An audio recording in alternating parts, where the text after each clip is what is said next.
Welcome in one and all, and happy Friday. Welcome back to the Paladins Premier League. If you missed yesterday, you missed a lot of action. A doubleheader from SSG. They end up going 0-2 on the day. Another chance for them today, though, to find a win. Natas Vincere NIP, arguably the best game of the day, goes 7. Navi ends up winning the only 2 games straight in the set and find themselves a win over the #1 seed. Now they're all tied up. It's going to be a lot of fun to see how this Friday plays out. My name's Dolson, and joining me on the desk for today is Kresnik. What are some takeaways from yesterday? A lot happened, 2 SSG games, Navi, NIP, lots to break down. What are some takeaways in your eyes? Navi and NIP kind of figuring each other out. I liked how they were feeling each other out with the drafts, some power tanks getting through, some not. And SSG, they need a lot of time to adapt. Yeah. They have to really, I hope they looked at what happened yesterday and kind of took that into this game versus Navi today, because if they haven't, it's going to be a rough one. Navi looked fantastic yesterday. Yeah, I mean, when we were able to sit down and kind of talk to them, they were saying without the practice, all the moving, maybe that 5th, 6th, 7th spot, but they never really thought that they were going to tuck down to that 8th best team, kind of playing like that at the moment. Yesterday, they got beaten by the 8th best team in Renegades, so a little bit of swaps happening here and there. But you can see the standings as a result of yesterday, and those 1 and 2 seeds are very close to being locked up here. NIP just holding the map plus-minus in first.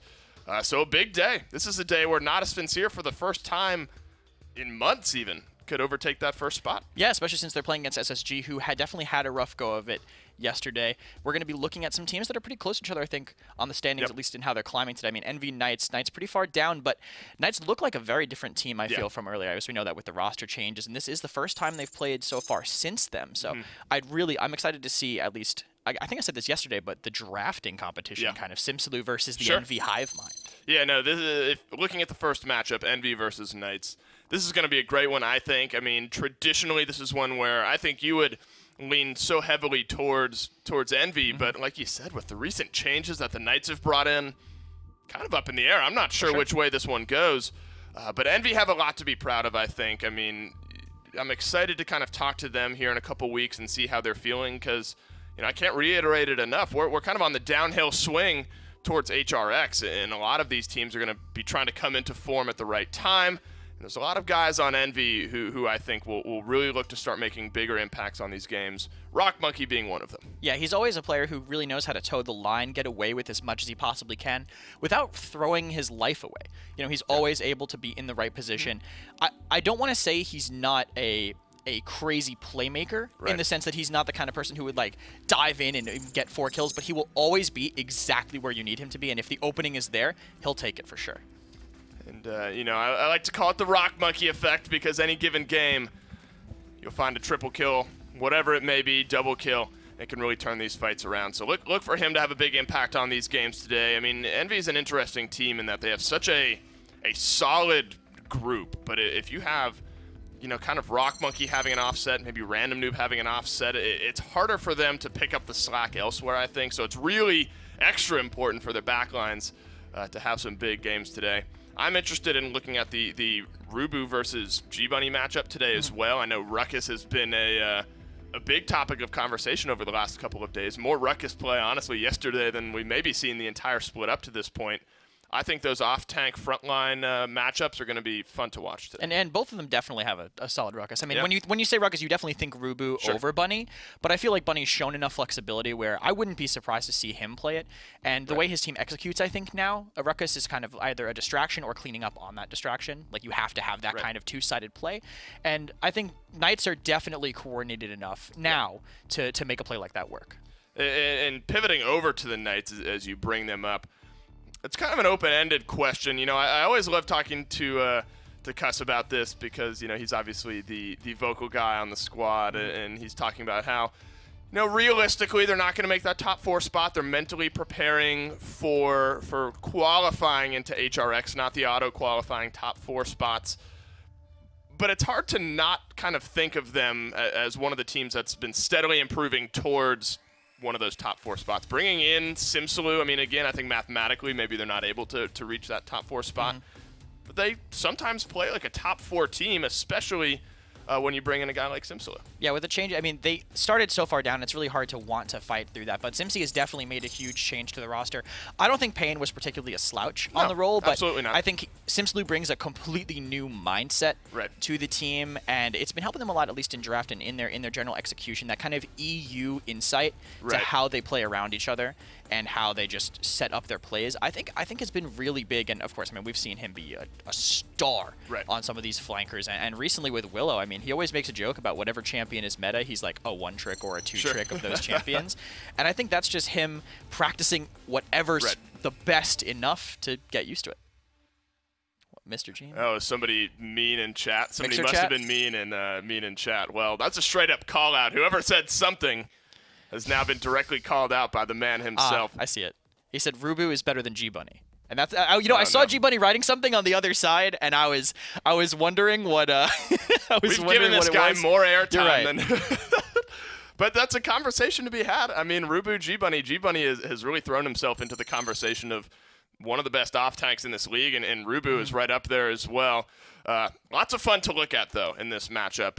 You know, the teams I think have really solidified certain map strategies for themselves across the board, picks and bans, all that sort of fun stuff. We're going to have to see where they're going to go for map number 1. Fish Market, Frog Isle, though, gone. Smartly banning out Fish Market. Timbermill, Frozen Guard, gone as well. I always love watching Envy play on Fish Market.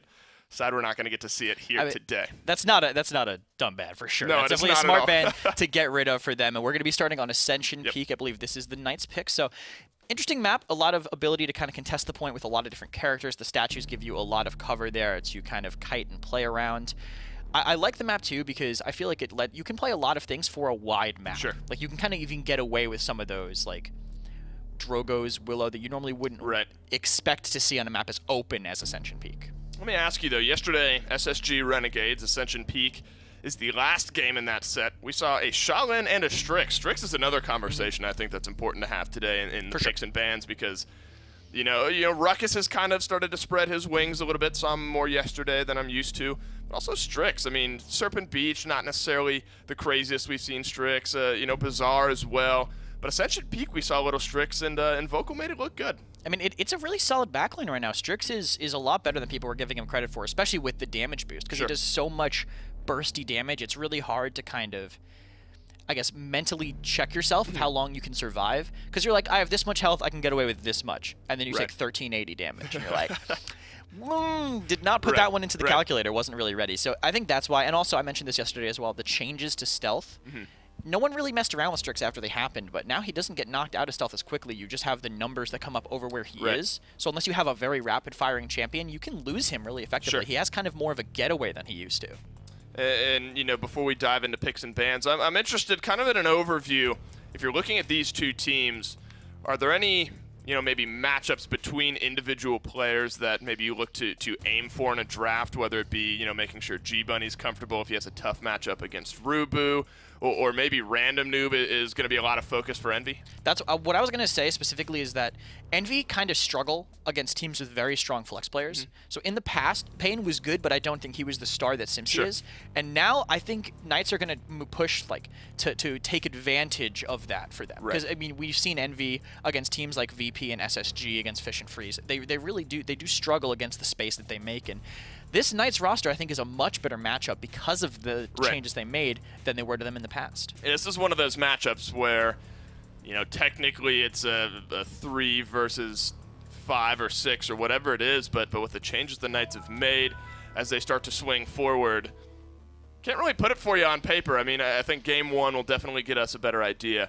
Going to be a lot of fun to dive into. If we're looking back, I mean, these are two totally separate teams, but SSG and Renegades on Ascension Peak yesterday. There was a Ruckus, a Shaolin as well yesterday. I mean, it's a very small data point, very individual. Do you think that's an Ascension Peak pick, or just maybe the way that game was going, Shaolin? Cassie was banned. Sure, right. I think that was the biggest thing.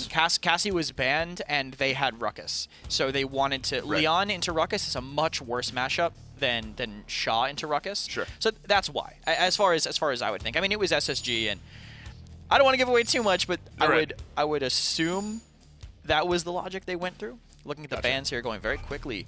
Power tanks banned on both sides, Makoa Atlas and Willow for the Knights banned as well. So maybe they won't focus on that matchup as much as I thought, but they still have the chance to get Maeve, get Eevee, get Drogos, all those powerful champions that Sinsaloo can have a strong impact on. Barik yesterday was a force. A force absolutely. to be reckoned with. I mean, you look at Lazy specifically, of course, the headline is that undying 28 kill streak game, 13-0-15, or maybe it was 15-0-13. Yeah.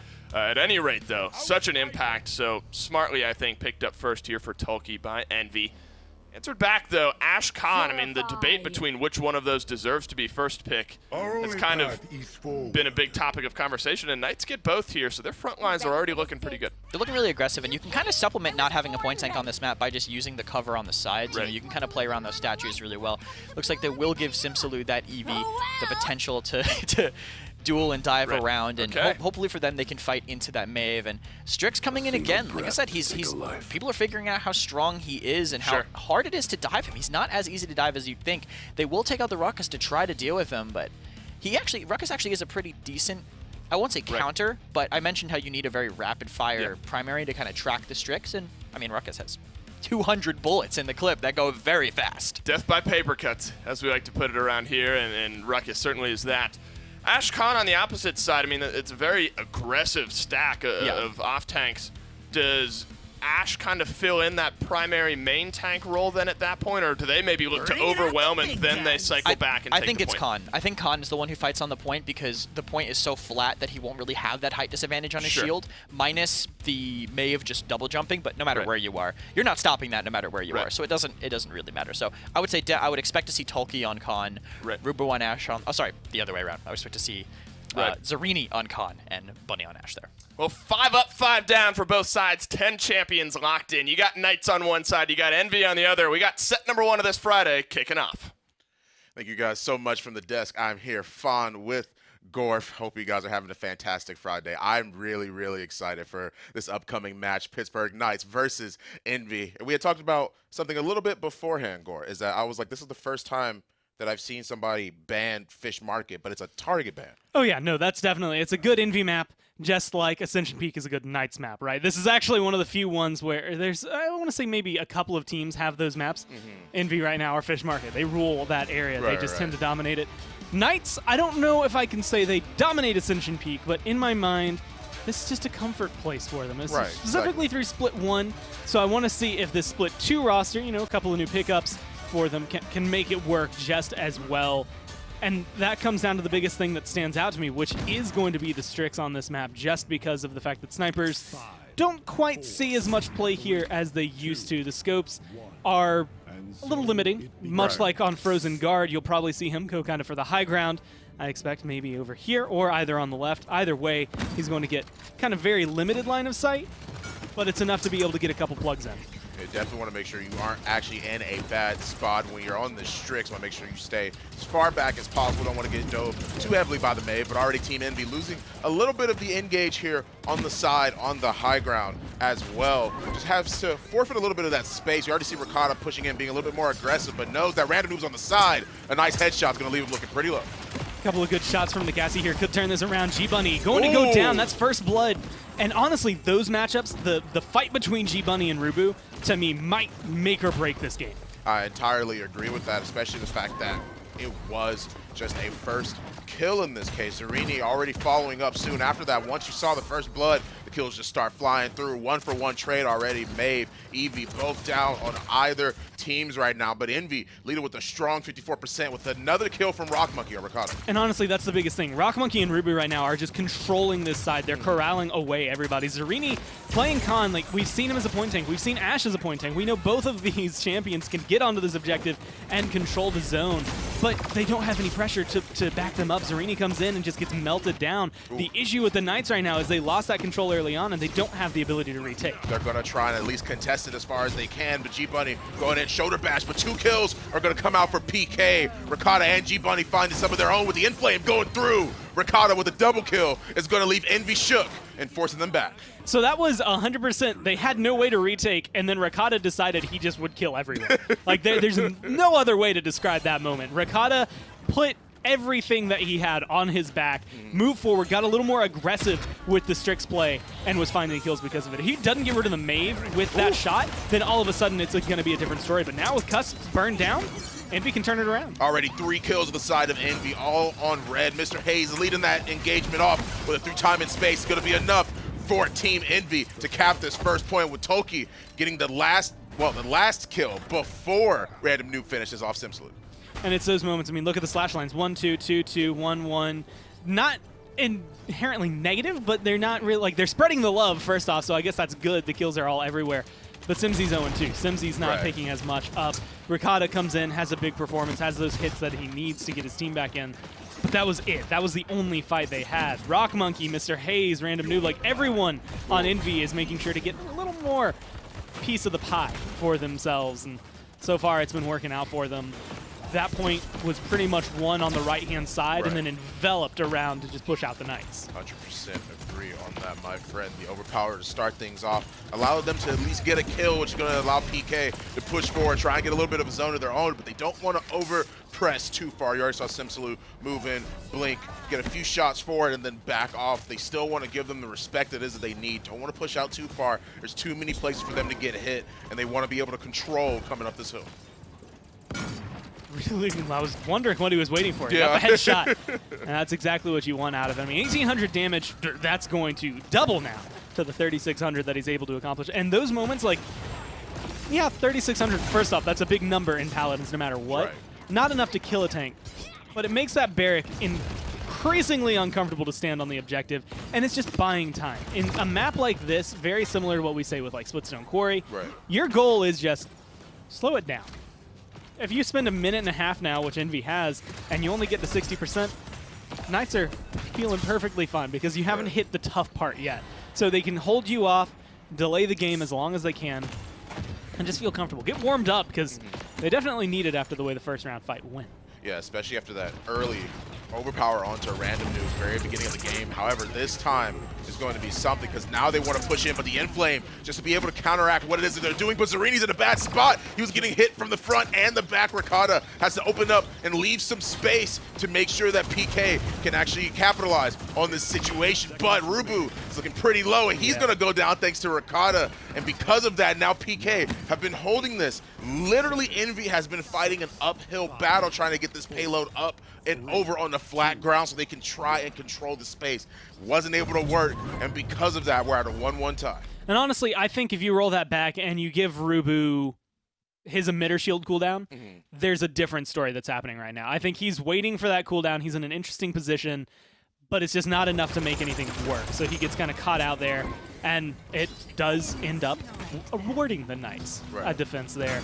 Definitely something they earned, and those moments, specifically getting rid of the two, I would argue, biggest targets. Like, you get rid of Rubu, you get rid of Random Noob, and you alleviate so much pressure on the point. The problem is the consistency that Strix is going to have doing that. I'm not sure Ricotta's going to do that every fight, so he's going to need a little more output from Simsalute.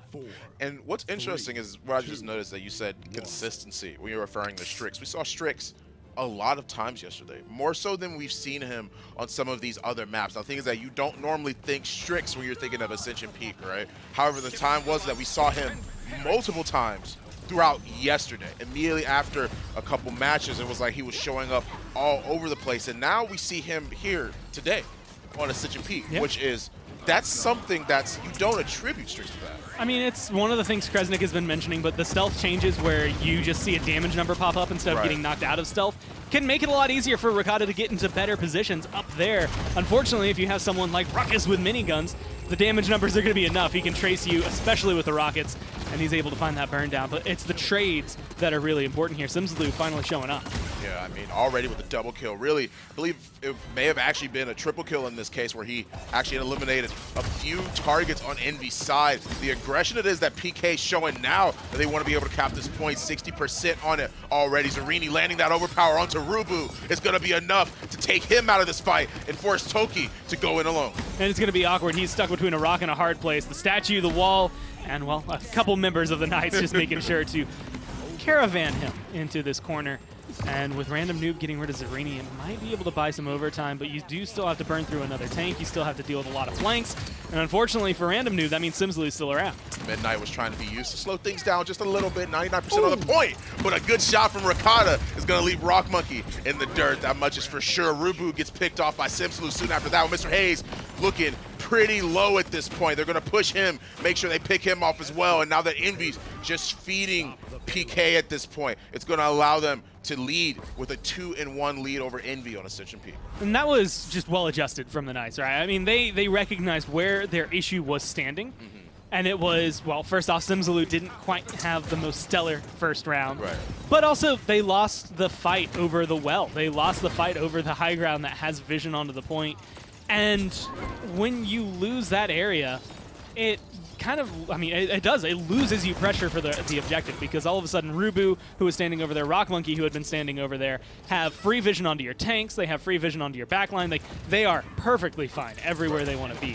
This time around, they put a little more pressure onto Rubu. They burn him down, and all of a sudden, things open up. Yeah, I mean, you already see it right here. Simsalu, nice air shot. Make sure he picks off Random Noob. If you saw it before, caught in the position that he was in, they would turn around. They knew that Random Noob was back there. He was pretty much, at this point, really just staggered off from the rest of his team. In this case, they do have the through time and space. They have the Dome Shield. They have the Hexafire with other ults steadily building up. But the Inflame's almost back up. The Ice Storm is. They have to use the Dome Shield to make sure that PK can't push in. A through time and space doesn't find its mark, but it is enough to zone to try and get something of an opening for Team Envy in this case. I think what we're just seeing here, though, is a distinct difference between the Knights and Envy when it comes down to it. The reason the Knights like this map, they have the push figured out. They know what they need to do. They lose Cuss, so they're going to fall back because they don't have the support to keep them pushing. And now the pressure is going to be on to Envy. How well can they perform, you know, in the moment? Find the defense. How much can you get? And the question is, can you spot this? Simsalu is on the payload, and no one's looking. Immediately backcapping, but they turn around. But is it going to be enough time? Mr. Hayes uses the Heelys. Make sure he skirts himself right next to that payload. Make sure it does not get in there. Immediately, they turn around. They notice that he was back there. Not necessarily instantly, because you see how close it was to really being capped at that point. But they are aware. They had the presence of mind to be able to come back, to relax, make sure they protected that payload. It didn't get cashed in. And because of that, PK was down a member. Simsalu's back, but they only have 15 seconds now. But they do have a Sir Dominance. They have an overpower, and they're going to be willing to use that. Tolkien not going to fall off. Blocked by the railing. So he's not going to be able to stay alive in this one. And now that's just one more kill. And with Rubu gone, this is a still contestable payload. That is 100% true. And because of that... I'm sorry, what? Wait, hold on. Wait, Mr. Hayes. Mr. Hayes got the kill on Zarini. The rest of PK were back behind. They were like, oh, we can push this one in. We already got the kills it was we wanted. We used the overpower to get rid of Toki. Mr. Hayes, Zarini was also evidently the only one in range of the payload. So when Mr. Hayes killed him, the rest of them weren't there to defend. Feels like, I don't want to say a lapse in judgment, but maybe Zarini didn't recognize how fast his health bar was going to drop. That is their fight to lose. I mean, they are in full control. Tulki and Rubu are gone. The only thing you have to deal with is Maeve, who admittedly is going to be slippery, and Mr. Hayes, but just one kill and the right moment is all it takes to be able to find that defense. And I guess with overtime going the way it had, it was very, very fast to fall. That much is true. What we are noticing, though, is that they aren't on the left side anymore. They're all wrapping around on 5 with the first kill onto Ricotta. Is going to be enough for Team Envy to force these guys all the way back. They're going to have to concede a lot of pressure here. You already see they're in such a good position. They are forced to now wrap around. Weren't expecting it, weren't adapting in the right amount of time, but you see the damage they're taking now. It's going to be enough with Rubu going all the way into the back. They find the kill onto Zarini, and now Simsalu and the rest of them are running them down with Ricotta and G-Bunny, making sure they can try and cap their team. But my goodness, the 4-man. The absolute stun from G-Bunny was enough to net PK that win in that mid-fight. My goodness, I was not expecting that stun. And now Simsy's just going for the dismounts right outside the base, making sure to distract. And he got the targets he needs to. 78% rising. The Knights, again, this one's very much in their wheelhouse. And that was just perfect use of the arc to be able to bonk your head, come back down faster. You're still going to see overtime. You're still going to see some trouble. But that was just beautifully orchestrated by the Knights. Very, very well done from them. Toki, Mr. Hayes, the rest of them are now following up to do what they can to try and find some type of opening. They've gotten the 3 kills it is that they need, with the 4th and 5th following soon. After that, with Zerini being the only one respawning in this case, the other ones are slowly coming back up. But now that they've got this zone going on, they do not want to allow them any room or any breath for air in this case for PK to be able to come back to this point. Unfortunately, they're going to have to burn it down. The best thing going for Envy here, though, is that the tanks on the Knights are not quite as tanky as the tanks Envy has. And, well, if Rock Monkey's dialed in the way he is right now, then there's just no chance of getting through him. Yeah, that is for sure another kill. Immediately a team wipe. Envy's adjustment, this is the kind of play I like to see. This is absolutely amazing. I'm super excited about is everyone's always adjusting at something. It was like at first, PK, G-Bunny, phenomenal stun for assert dominance. But now, Envy already flipped the script so fast. It's so hard for PK to be able to adjust to that. I mean, a lot of it actually was interesting just from the beginning. I mean, Envy recognized where they'd been sending Rubu and Rock Monkey. The first 2 fights of the mid, or the first 2 mids that they had been coming in for the fight, Simsaloo, that flank that he went for, would have found a shot, probably would have gotten a kill onto Rock Monkey. This time they wrap around Cliffside, and admittedly, that fight doesn't go that well for him. It looks really good at the beginning from Rubu, but then he gets burned down. Ooh. And of course, that's where we get G-Bunny making his phenomenal play for the round. But the retake is where Envy really kind of pick up things. It's just recognizing where they can put the pressure on, who they need to get rid of. The shot calling on this team right now is kind of resembling why they are a reigning world champ. That is for sure. Rubu picking up the first kill of that little exchange right there. PK, the rest of them forced all the way back, but 3 kills immediately end up following up after that short little engagement. After they got the first one, the rest of them just ended up steamrolling. And now Simsy being one of the only ones left alive right now in this case, with both G-Bunny and Ricotta respawning. The ultimates are up. And it's a matter of whether they want to use them now or not. With the Hexafire and Assert Dominance coming through from either team, you see they want to be able to win this. They want to push this in, but they also want to defend, both teams using as much as they can to make sure they can at least defend or win. Good shots coming down from Simsaloo, going to be able to buy him time. There's still 43 seconds left, though. Without the Hexafire, without Midnight, there's not as much retake ability, right? They're 93%, so Dome Shield, wouldn't be surprised to see if, at the end of the round if Tolkien can get back to the payload, but he has to get back to the payload. That's going to be the difficult part. Inflame's coming up, Overpower is going to be available, and Knights have shown that they are not afraid to throw that out there if it means getting rid of Tolkien and the prominence that this barrack has been bringing. That's 100% true, my friend. Inflame to follow up. So many shots from Ricotta are going to force the rest of Envy back. They no longer want to peek, but the headshot, there's a lot of damage coming out from him. Another headshot to follow through on Ricotta are going to be enough to allow Envy to back up. But the double kill, the triple kill to follow things up. The snipes from Ricotta are just too strong. The rest of Envy have to respect him. And in this case, it's now down to 3-3 on Ascension Peak. That's 2 times this game where it's backs against the wall and Ricotta is the one who is cleaning up pretty much all of Envy when it comes down to it to keep their team alive. And, I mean, there's so many stellar matchups in this set when it comes down to it. The way the Knights have been playing lately, it has transformed them as a team. And you can see that. I mean, Ricotta versus Rock is something that's always been a huge conversation point. And you're going to have to see that here. I mean, Rock Monkey's much more geared right now to deal with Zerini, to deal with G-Bunny, maybe track down Cuss and Simsy, but he's not going for the boxing match. Ricotta, though, one good headshot on the Rock Monkey takes him out of commission. Doesn't completely kill him off. It's only going to be 1,800 of the 2,350, but you get him to the point where he can't peek anymore. He can't play the way that he's been playing. But if you don't hit that shot, Rock Monkey can get aggressive. Speaking of aggression, already that he lands the overpower Zerini. That's going to be huge in this 3-3 matchup right now, but through time and space just barely misses. However, Ricotta evens up the score by making sure he gets rid of Rubu in this case as well, forcing the rest of Envy back. Rock Monkey falls soon after that thanks to G-Bunny. And really the rest of Envy with one member down, another one just respawning in this case. We see the ults coming out one after the other. It's really up in the air still who's going to win this fight. I mean, Flashbang's still available. With Rubu going down, that's definitely bad news for Envy. He is a lot of their kind of push potential, their damage potential.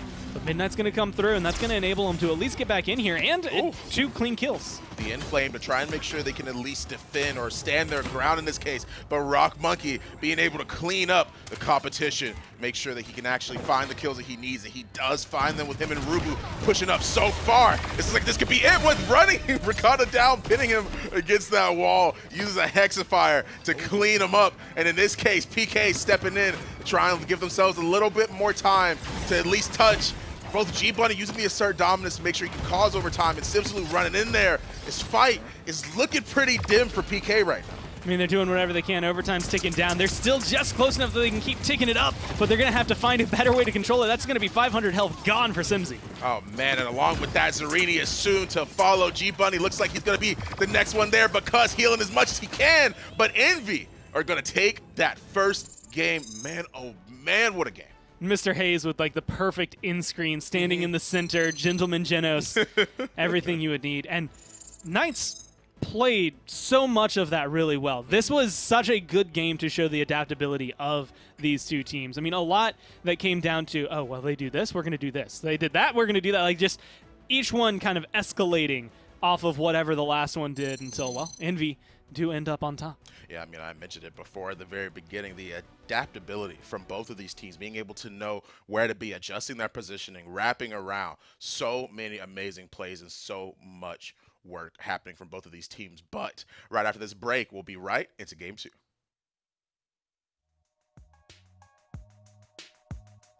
iNap, powering the control room for the Paladins Premier League.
Well, nothing like a little .7 to get your Friday morning started off. We thought this might be the most contested set of the day. Honestly, it's kind of looking like that right off the bat. Ascension Peak comes to a close. Envy, though, they're the ones who come out with a win in that one. Fun one to watch, Kresnik. Lots of small interactions to break down. The Rock Monkey and Ricotta King of the Ring rematch, but in an actual PPL sanctioned event here. I mean, Ricotta was kind of going nuts on that Strix, but Ricotta, Ricotta on the Strix was kind of popping off. Rock Monkey, though, really held his own. Random Noob, 121,000 damage. 4 members, over 100K for Envy. Lots to look at there. Yeah, for sure. I mean, Envy, they were finding a lot of random picks at random times. Like, Hayes was getting a lot of good through time and spaces throughout the game, and a lot of deaths on Envy, but I think that's just kind of the nature of the composition. Sure. I mean, you can tell specifically, I mean, Random and Rubu, way higher deaths than everyone else because they're the ones going and making that space. But Rock was the one that was cleaning up on all of that, I feel. Yeah. I felt like he was constantly catching, or I felt like it always seemed like whenever we cut to him, he was catching out Cuss with some rotations he had. And it was good by him. He managed to find all the damage they needed to. And if he wasn't finding the shots after Rubu and Random were throwing their lives away to get these kills, it wouldn't have worked at all. I mean, Envy really had to throw everything at the wall this time around. I mean, you noted the post-game stats. Everyone except for Hayes over 100K damage, and it's still a 7-point game. Free high ground here, as you so eloquently pointed out. Dodge roll right up to the staircase there. But the matchups in this game, these are two very closely matched up teams, I think, now with the new-looking Knights and the way Envy have always performed. I think across the board you can draw parallels from essentially everyone on one team to the other. So Rock Monkey being able to keep pace with Ricotta and vice versa is kind of what I'm going to look at throughout the course of this set. For sure. Random Noob, great game, honestly, in game number 1. Simsaloo fell by the wayside a little bit. Did you notice anything in that flex flanky duel right, in that game? I felt like Simpsy was getting the better of a lot of the 1v1s, but I think Random's team strategy was just executed better. I think Envy executed that better and around the way that Random and Ruby managed to play. But that was Knights' map pick that Envy won. So now Envy are going to take them to Ice Mines, a very, very different map, at least in draft style and just general gameplay. It does come down to mid almost as much as Ascension does, though. What was it we were watching? I forgot what Knights said it was. It was one of the first 2 weeks where they lost every single one of their map picks, but won all of the enemy team's map picks and somehow ended up winning the set. Little fun fact on that one. Doesn't necessarily bode anything. We'll have to see how they perform on Ice Mines, though. The map of circles, as Kresnik likes to talk about here. We saw some Pip, I believe, yesterday, maybe a little Bomb King, some Drogos, your standard flex picks here, but that, you know, we talk about the Simslow and Random Noob matchup. This is a map where those flex picks are ever so important. Yeah, the Blasters are so good at zoning areas out, just getting that control, and we're actually, Knights are going to have a little bit more priority onto the direct damage if they do choose to lock in this Victor.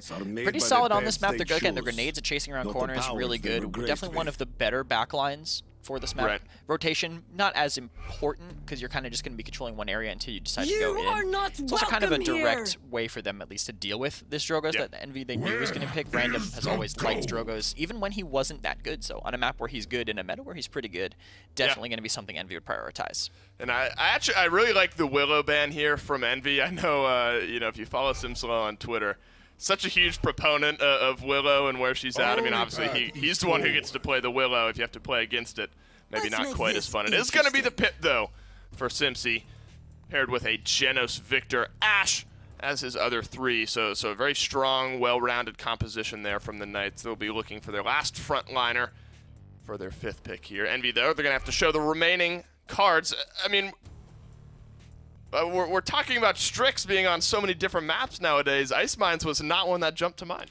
We just saw him we see him on close range maps now. People are just getting used to how he plays and how strong he can be burst damage wise. So not too surprising to see him out. Surprised that Victor went ahead of him, I think, more than anything. But you can barrage the stealth Strix and still get the shells off, and Strix doesn't really have a way to get out of it. So maybe that's why they went for Victor first, if they expected them to go Strix, but I guess they're just getting ready for the flashbang meta coming in a couple weeks, huh? I guess, yeah. It's the way it looks, and you know, I'm very excited. We got to see Rakata on the Strix Ascension Peak, of course, Envy taking that one. Now we get to see Rock Monkey flex his Strix muscles a little bit here on Ice Mines. Again, not a map that I would have, you know, thrown Strix out into, but it makes sense, I think, when you really look at it, the way people are playing Strix nowadays. I think it certainly has some merit here. Ying, though, for Mr. Hayes on the opposite side, do you think Ying is in an okay spot? Yeah, I think she's a great pick. I mean, they're taking it to kind of counteract the... They won't be able to get the Drogo's block if they had ended up going Ying. I mean, they went Genos, but they could have run something weird, like focusing Lens Ying, some weird stuff. But it's also great for dismounting through the gates, one thing that's been a very big part of it. Both teams have a hit scan support to dismount early and get that spam. So smart by them. Both teams are gonna be kind of vying for that position early on the mid. And Barrack, I think they have to go Barrack. I mean, they could go triple DPS, but tanks are so strong on this map that I can't see them all going anything else. Barrack with Genos, such a strong combination for just to amplify the damage of your team. Yeah, triple DPS into a Strix Drogos kind of scares me a little bit. That's not going to be the direction the Knights go, though. They're going to lock in a little bit of extra staying power for themselves through the Barrack. Does the Strix position himself similarly to how maybe a Victor would on the opposite side, just those upper balconies overlooking the point? Yeah, for sure. Maybe a little bit of rotation in main to look through from the main choke through the barn towards the enemy door just for a different angle. Strix can kind of get away with that without fall off. So that's one option they have, but Strix is going to just be doing the backline damage thing, except with a little bit more rotation potential with the stealth, the tactical retreat speed boost. Do you think he falls off though on the push at all? Do you think if your I think team he gets better captures, on the push. Yeah, I think both of them are pretty good on the push. I mean, we talked about when Stigma was playing Kinessa on this map for some ungodly reason, that he wasn't as good on the mids, but once it got to that long range, it's a lot better. Strix has that advantage with not having to charge up. Well, I have a lot of questions. Krez has a lot of answers, but the players are going to be the ones to maybe forge it into victory. Game 2, let's go. Thank you guys for the desk so much. Game 2, Ice Mines. I'm really interested to see how this is going to work because I was thinking about the fact that Drogos is always a pretty strong pick on Ice Mines due to Combustible, due to the fact that you don't really have a lot of space to run. But what I'm interested in is this Blaster seemingly versus Blaster, this Drogos versus this Pip. Now, what is the duality here? What can Simsy do that would make it hard for Drogos, despite Ricotta being there? Honestly, he can play different angles. I think that's really the biggest difference, is Random Noob is going to have to be in kind of a specific area, sheltered down, kind of hudded away from some of the direct damage, especially with Victor on the line. Simsy is going to have to be just as scared. He's kind of a walking head, the way Pip is. And there's a sniper on the other side, and Rock Monkey. That's going to be easy damage if he finds a shot. But Simsy can come around and pressure him out. I mean, Pip can be played as kind of a pseudo flank when it comes down to it, or you can end up in moments like this where you just hit 2 to 3 people because Drogos has to play in this area. That's true. Simsy already finding a good explosive flash to make sure he can get some damage going, but Rock Monkey making sure that he was looking in that angle immediately. Snipes Simsy, making it hard for him to do anything, and another shot onto Ricotta are going to force them all the way back. They've already lost one man, and if it's one thing on Ice Mines, it is a tug of war, as I always say. So hard to be able to try and make this climb back. It's nothing too detrimental to the team yet, but a kill is where things can get started. I mean, a kill is enough, right? I mean, they're not going for a heavy zone, which I think is smart because of the way Knights were positioned, but there's not many people who can stand on this point right now and feel comfortable about it. Zarini's going to be able to dance around, but you're looking at free-firing Strix right now, and that's a very scary shot that comes down from the top. He's hit quite a few headshots here. Rock Monkey is dialed in, and as long as Toki stays alive, they're still in this fight just as much, if not more, than the Knights. Agreed. The barrage actually ended up coming through just to make sure he can zone him out just a little bit, forcing Zarini and a few others on oh, sorry, not Zarini. Forcing the tanks on Team Envy's side to really just back up Rubu and the rest of them to give them a little bit of space. Toki wants to make sure they can all back up because of the fact that they end up getting picked. Drogos was gone, but a nice headshot from Rock Monkey is going to keep the pressure on the PK along with the Illusionary Rift. Ricotta goes down first through time and space to follow through. Manages to snipe Mr. Hayes, and now that they're down a healer, Team Envy is looking really questionable, along with the fact that just everything is flying through. You use the Evil Mojo, you manage to try and get some type of kill, but now they're coming up on the side of red. 3 for PK are going to net them this point. Illusory Rift is really, really good, but Illusory Rift can't out-heal everything, and that's what you kind of feel. I mean, and when it comes down to it, the Polymorph Evil Mojo here from Pip, it's usually it's an execute. If you hit the shots afterward, it's an execute. It's as good as an execute. It's 1,500 damage you have to deal to those chickens. And so when you land that, even though it's only on one tank, it's enough. Then you get a little bit more pressure, and all of a sudden, well, everything's coming up your way. All you have to do is outlive that Illusory Rift, and that's exactly what they do. I mean, I think it was a brilliant call from Envy. They've been playing amazingly. Again, it was just the Knights, I mean, stalwartness that keeps them going. That's for sure. We already see that. Really, G-Bug is just getting stuck right here. The seismic crash, too, to make sure they open up for a few more kills. Rock Monkey, Toki finding one of their own with Ricotta being in a bad spot. Can't back up any longer at this point. And now they're going to end up flanking them. Now that 3 of them are down, we already see the momentum shifting to Team Envy's side. This is about as full press defense as you can get on Ice Mines. I mean, they are getting in their face. I don't anticipate it working out too well for Envy in the long run, but they don't need this to be a winning fight for them. It doesn't need to be a winning battle right here. They're just looking at that clock and they're saying, you know what? We've been here since 140. We've burned 30 seconds of their timer. We're going to continue standing here until they are at 30 or less. And it's just so difficult to push this with, I want to say, less than 45 seconds. It starts to get really awkward for the Knights. Yeah, I do agree with that. Fire Spit to come out to make sure they can get something, at least a little bit of damage, but Zarini leading with a double kill in that case. Really, the Pip. Make sure you can follow up close enough. Simsy, making sure he definitely can do the damage he needs to on this Pip, are going to allow themselves to really push Envy back. Seemed like they were getting a few more kills. We saw the Overpower not really get the kill on Mr. Hayes. Toki had to go up to follow up and try and see if he can do anything, see if he can get the kill. He did, but he also fell, which forfeited the position that Team Envy had. PK now pushing them back, but the fact that Zarini went down, man, Random Noob hitting these fire spits is going to be enough to force them back or at least reconsider their position. I got so used to hearing the headshot ding whenever we watch Rock Monkey. It kind of alarmed me when I finally saw a shot connect and it wasn't just a pure headshot. But it's coming down. Like, this is comfort on everybody, right? I mean, this is exactly what I would have wanted in these two teams, coming down from that last map to this map, where it's everyone's on something they're comfortable on. Everyone's playing something they know how to play really well, as Random Noob illustrates at the end of that round. Same thing can be said for the Knights.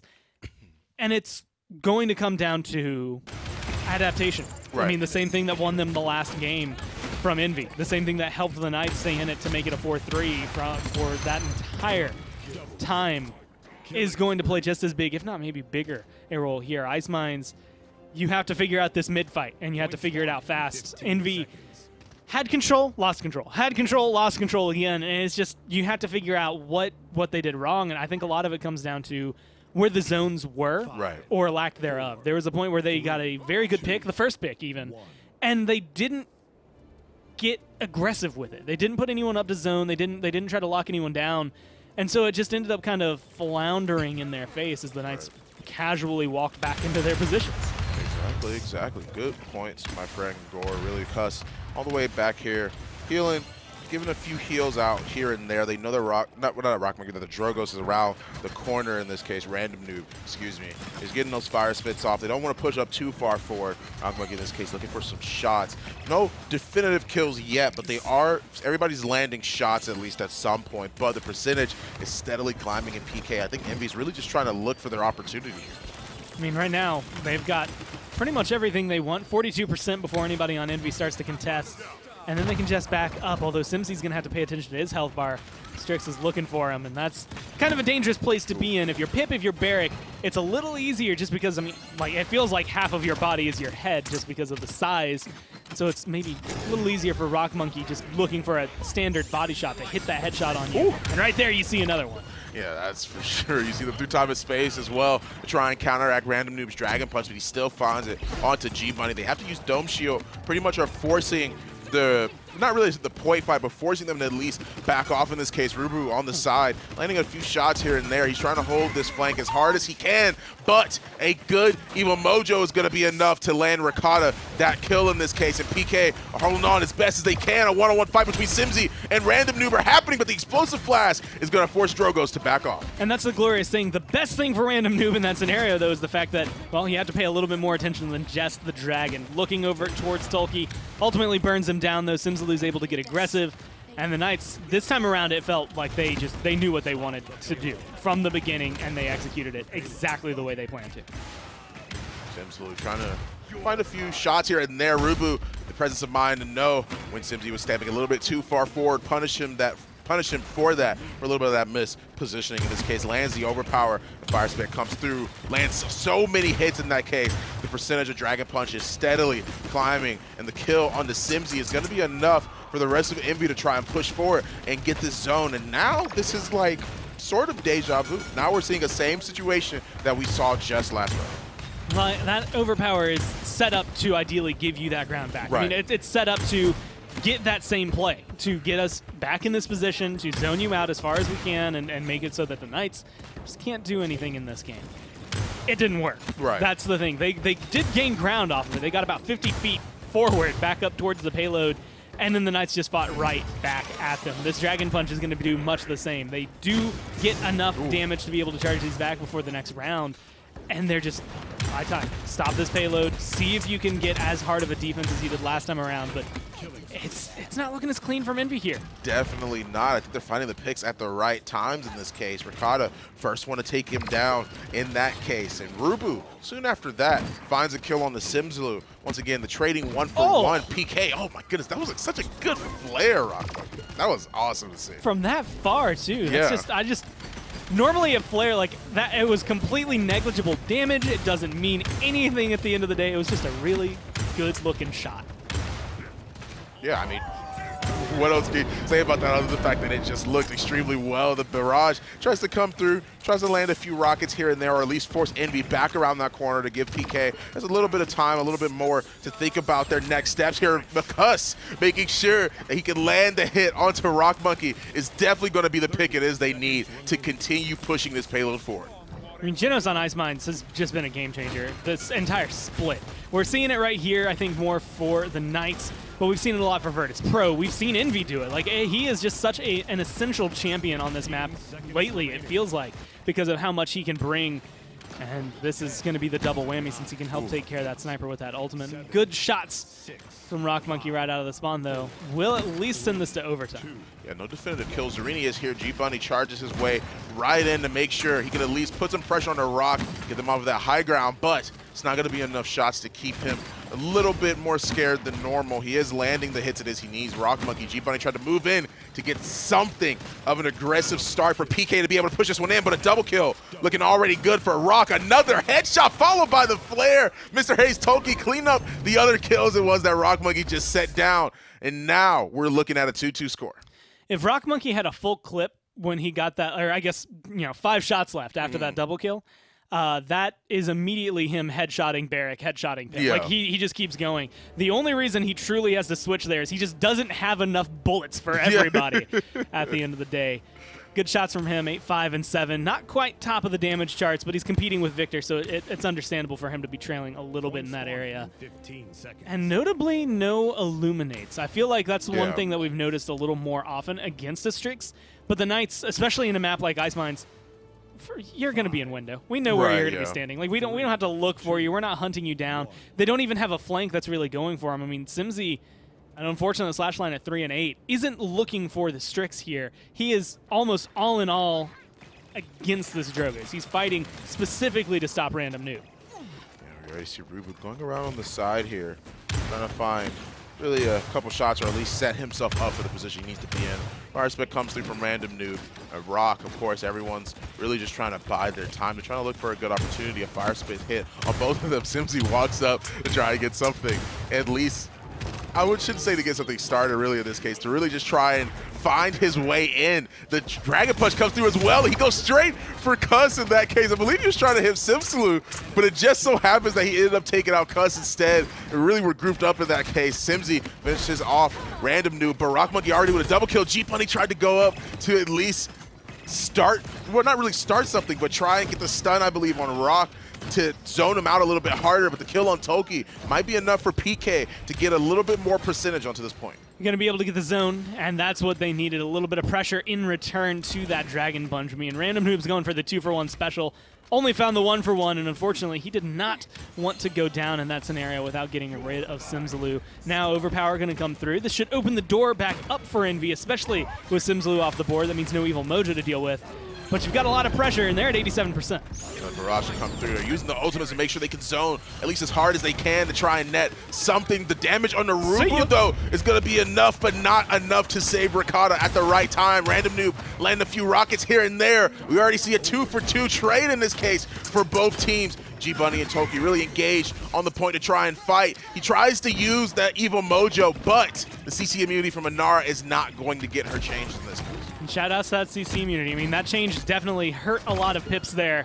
Simsaloo's feeling that one this way to Sunday, as it's 99-93, but right now, Envy are the last one standing. Yeah, indeed they are. They do find the kills to net themselves that payload push that we have going on right now. 3-2 Envy, man. It just seems like they're not really giving just PK any room to think at this point. It's like when they have the ults, this game, it feels like when they've had the ults, they just use them to not afford to give up any space to PK.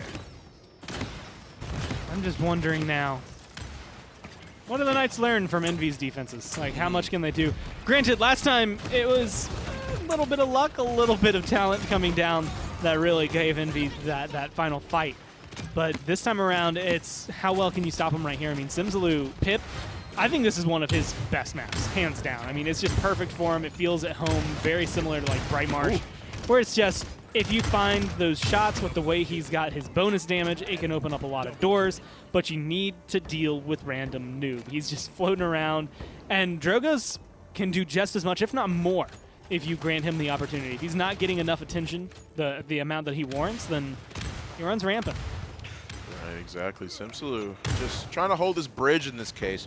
Random Noob and the others of Envy are really pushing up, but they're biding their time. They got the payload to where it wants to be. They can afford to give up a little bit more pressure, especially with a minute 10 still left on the clock. Rubu, in this case, I believe. He's trying to hold this flank. He's just been tanking it all by himself. He finds an opportunity. A Random Noob goes through, manages to snipe out Simsaloo with that Dragon Punch. And the fact they lost a man in this case might be enough. They are forced to use the assert dominance to try and not give up any room for error, forcing Rubu back, and a good few shots from G-Bunny are at least going to make him reconsider his position. And that's a really good call from G-Bunny. As much as it is unfortunate that to burn your assert dominance there, it makes it so he does not have to leave that ground. He doesn't have to vacate the area, so Envy don't gain anything off of that kill.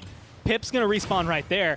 They get the kill on the Random Noob. He has to travel all the way back. He's managed to do so now, but it's given so much room for the Knights to deny away from Envy that with 15 seconds left, it's almost a death sentence. Right, especially on ice mines, man. You have to take that long trek all the way back to where your payload is, and with this zone going on, they're not even going to be able to make it back in this case. 3 seconds left on the clock, and you're going to see that now it's going to be a 3-3 score. PK versus Envy, this is the last round that we've had in this set so far. It's going to be a lot of pressure onto, well, I think 2 specific players. Simzy and Random Noob right now are the ones that are kind of making strides. Whichever one either is exposed for too long to their opposing DPS or their opposing hit scan, so in Random Noob's case, if Rakata gets sent of him, or for Simzy, if Rock Monkey gets sent of him, then they might end up dying a little sooner than they anticipate. And admittedly, where that explosive flask goes, if maybe a Dragon Punch can charge up, I mean, 55% left to charge back on that, but it charges pretty quickly. If Simzalu can burn him down before that's even an option, then that's fantastic for the Knights. But he's got to find the right angles, and that's really been where he's been struggling. 4 ultimates to 4 ults in this case. Illusory Rift, Seismic Crash, and Flashbang just now being used to allow Rubu to give him some space to try and push up. They know they don't have the assert dominance, but the Dome Shield is here. Zarini dashes in to use it. Yep, exactly, to force them back out of this point. You already hear the barrage as well. They don't want to give Envy any room right now, but the good through time and space is going to be enough to capitalize on Rubu's overpower to punish him for using it. Now the rest of PK are going to try and push in and find an opportunity for themselves, especially with a kill on Mr. Hayes and Toki following up soon after that. That was such a good 2-pronged attack coming down. I mean, Knights taking that much ground away from Envy. It works because, well, not only are you denying Rock Monkey his kind of nest that he's been roosting in this entire time, but that overpower, that entire thing is set up to just throw people off the map. You get, what, 2 for 1, 3 for 1, essentially, just by taking the high ground. And they open up a lot just from that play. Yeah, I mean, it really was a telltale sign when you go up, you see, okay, well, we know he doesn't have a assert dominance, but clearly they're pushing, they're trying to flesh us out. We just have to hold our ground here. But Zariti dashes in, drops that Dome Shield like it was that I was saying, and it forces the rest of them back.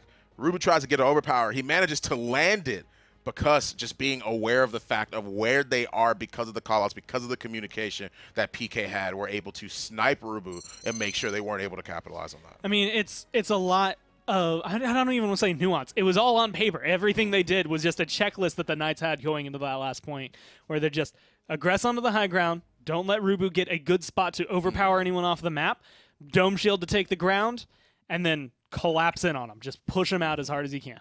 Game 2 in the books for us. Envy, PK, there's so much that they have in store for us. But right after this break, we'll be right into Game 3.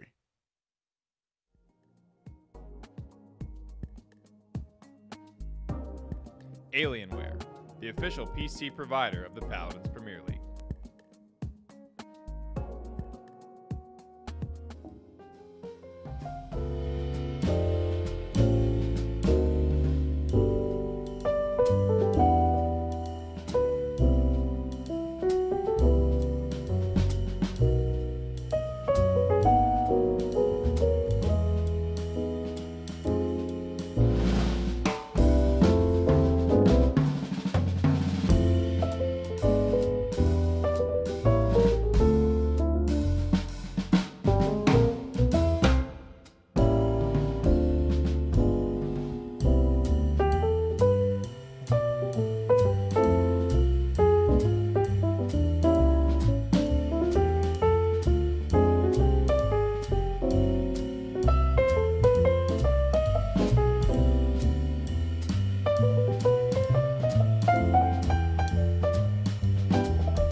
Another 7-point game ties this set up at 1-1. Both teams taking each other's map picks off one another. This time, though, the Knights come out on top.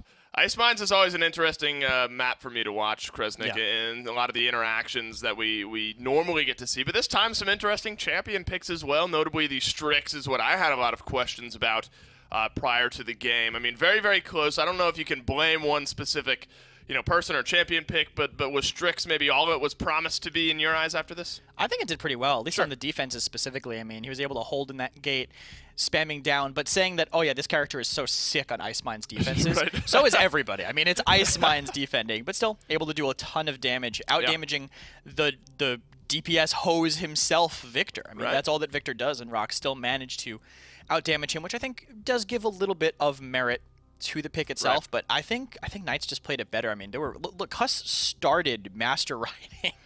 Yeah, that was nuts just at the end dismounts. of the game. At the end of the game, that was well, we got to see Hayes, who had master riding 3 as well, but I imagine Cuss Cutie was riding just as fast than he was because they had the same level of master riding. Lots of fun to watch them zoom out of base though. Zarini though, 7-5-14 on the Barrack, a force to be reckoned with yesterday. Much the same here on Ice Mines. Yeah, Barrack. Tanks are always good on this map, but I think Barrack is... Some people, I think, are prefing it over Inara in a lot of situations. And I think we can see why. Just the damage it outputs, the self-sustaining ability, and the Dome Shield's such an underrated ult. Well, I don't think at pro-level play, but in lower levels, people definitely undervalue what Dome Shield can bring you. It's like a mini assert dominance for Barrack. You can kill him in it, but you'll probably die too. It's kind of that little damage trade. And I feel like Zarini was getting the better of a lot of these duels. Yeah, I feel like his damage was just hard to match. I agree. That was a tall task for Toki to try to go toe-to-toe with the Barrack that time around. But we do stand 1-1 here, both teams trading out map picks.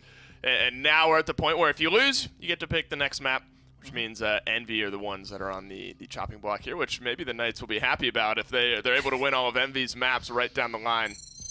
Maybe that's the direction we end up going. Did you like the way Simsalou hasn't... I don't know. He hasn't like flashed for me the way that he normally has. Granted, he hasn't maybe gotten... Well, his Willow is his favorite. He's not playing poorly today, but it's not the best Simsalou we've seen. Yeah, I don't think he was playing like a star on Ice Mines, but he has a chance on Stone Keep. I think this map is kind of heavy towards the blasters in some situations. I mean, we know Maeve Eevee great on this map, Drogo's great on this map. Willow great too, though I wouldn't be surprised to see her immediately go in 2. Yep, all right, there we go. Banned 2 out of 2 games, once by the Knights. Well, now 3 out of 3. Knights once, Envy now twice. But you're right, very blaster-heavy emphasis on a map like this. The frontliners are the next to go down as well. Atlas Makoa for the Knights. Torvald rounding out the 2 bans here for Envy. We saw Barrack prioritized. Ash has been first pick for either of the 2 teams both times in this set. Notably, though, Victor was kind of in the first round of picks for the Knights last time. I mean, it's a specific map to look at. But do you still kind of prioritize a frontliner here, but then maybe a blaster, or is direct damage so high priority on this map that you maybe still have to do that? I think there's enough direct damages where you can kind of just play whatever. I mean, at this point, you could probably play Strix, Leon, Cassie, all of them. So I would say Knights are probably going to go... I would say their point tank and their blaster here, just to keep the most flexibility while denying the most from Envy. So maybe give me Barrack Maeve, Knights. That's my pred. I don't know if that's going to be... That's what I would pick here. But... you get a lot of flexibility. Barrack's really good, and you can still play on either side. You can still play inside the keep or outside the keep if you choose to. If you end up with that, plus you take away the point tank you just won with. You deny them from that value on top of it. I think putting Khan back in the hands of Rubu, despite having a bit of a tough game in the last game, is good as long as he's feeling somewhat comfortable. These off-tank matchups will be a little bit more difficult for the Knights to swallow. Ash first pick. Maeve, you can consider that blaster flex. I'll give you a point for that one. I did say Maeve. I just said Barrack instead. You're absolutely right. I mean, Ash is different. They wanted to deny. You'd pick the tank that you want to take away from the other team and the DPS you think is best. They choose to take Ash over Barrack. I mean, they lost the first map against the Ashcon combo, I believe. No, they had. What am I saying? They had Ashcon, right? They had Ashcon instead, but it was a 4-3. that means they know the strength in it, and they wanted to deny that from them. So taking Ash Maeve instead, but we do get the Cassie and the Barrack instead. So they have Barrakan, very strong tank composition, but very Yeah. shield focused. That's Sure. one thing. So if Knights get a strong wrecker in their second DPS slot, it's going to be tough for Envy once the game goes to the later rounds. You know, I absolutely agree with that. I mean, I guess we already see Cassie locked in. Now Envy's going to have to pick and choose here. Maybe an Eevee for Random Noob rounds out their comfort picks. I mean, the Cassie on Rock Monkey, Eevee on, or Random Noob on Eevee is such a Envy draft. I mean, I would cover up the team name and assume that was Envy this time around, though. Going toe-to-toe with Maeve, especially on Simsolo, that's a big thing to look at. Pip, admittedly, not something that immediately jumped out to my mind, but I think it does just fine on Stonekeep. And I don't know if it does skill. better than Eevee. I don't but know I if it think does it's better. I think it's Does because fine. Knights can still end with Leon. Sure. And that would Leon Maeve into an Eevee would make things very hard for random. So I think they're doing something that's going to be a little more spam focused. Maybe they'll just look to fight the point. And Victor might close it out for Knights. Victor has been very good on this map historically. I feel in the past there was some comps you could do with Blast.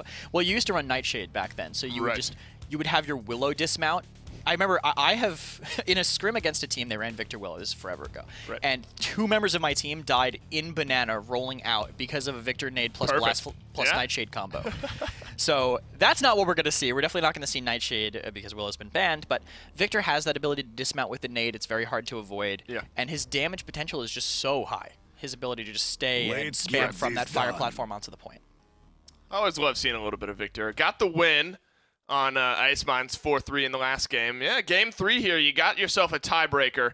Envy and the Knights going toe-to-toe on Stone Keep. Pip is kind of where my eyes go here. Random Noob specifically. I agree with you. Maybe not quite as strong as an Eevee could have been, but you still think he has the potential on this map to make a good impact? I think he has the potential, but I think I would side with the Knights because of that pick. I feel like it's easier to play into the Pip, especially since they have the Inara who can CC immune the Evil Mojo before it comes in. Does Victor have enough wrecker potential, you think, to kind of evaporate those shields? I mean, Burst Mode does 990 on triple headshots, while 660 with triple body shots. And that's a lot. That's Cassie damage, and he has a bigger clip than she does. So I would say I think Victor has absolutely more than enough wrecker to shred through those shields. That's the way Kresnik maybe imagines it going. We got game 3. We got a tiebreaker. We got Stone Keep, and we got your casters. Thank you, Dave. You do have the casters here, because if we weren't here, then you guys would just be staring and watching at these games non-verbal, well, not hearing the audio component to it. And you know what? The good news is everyone who has this on mute right?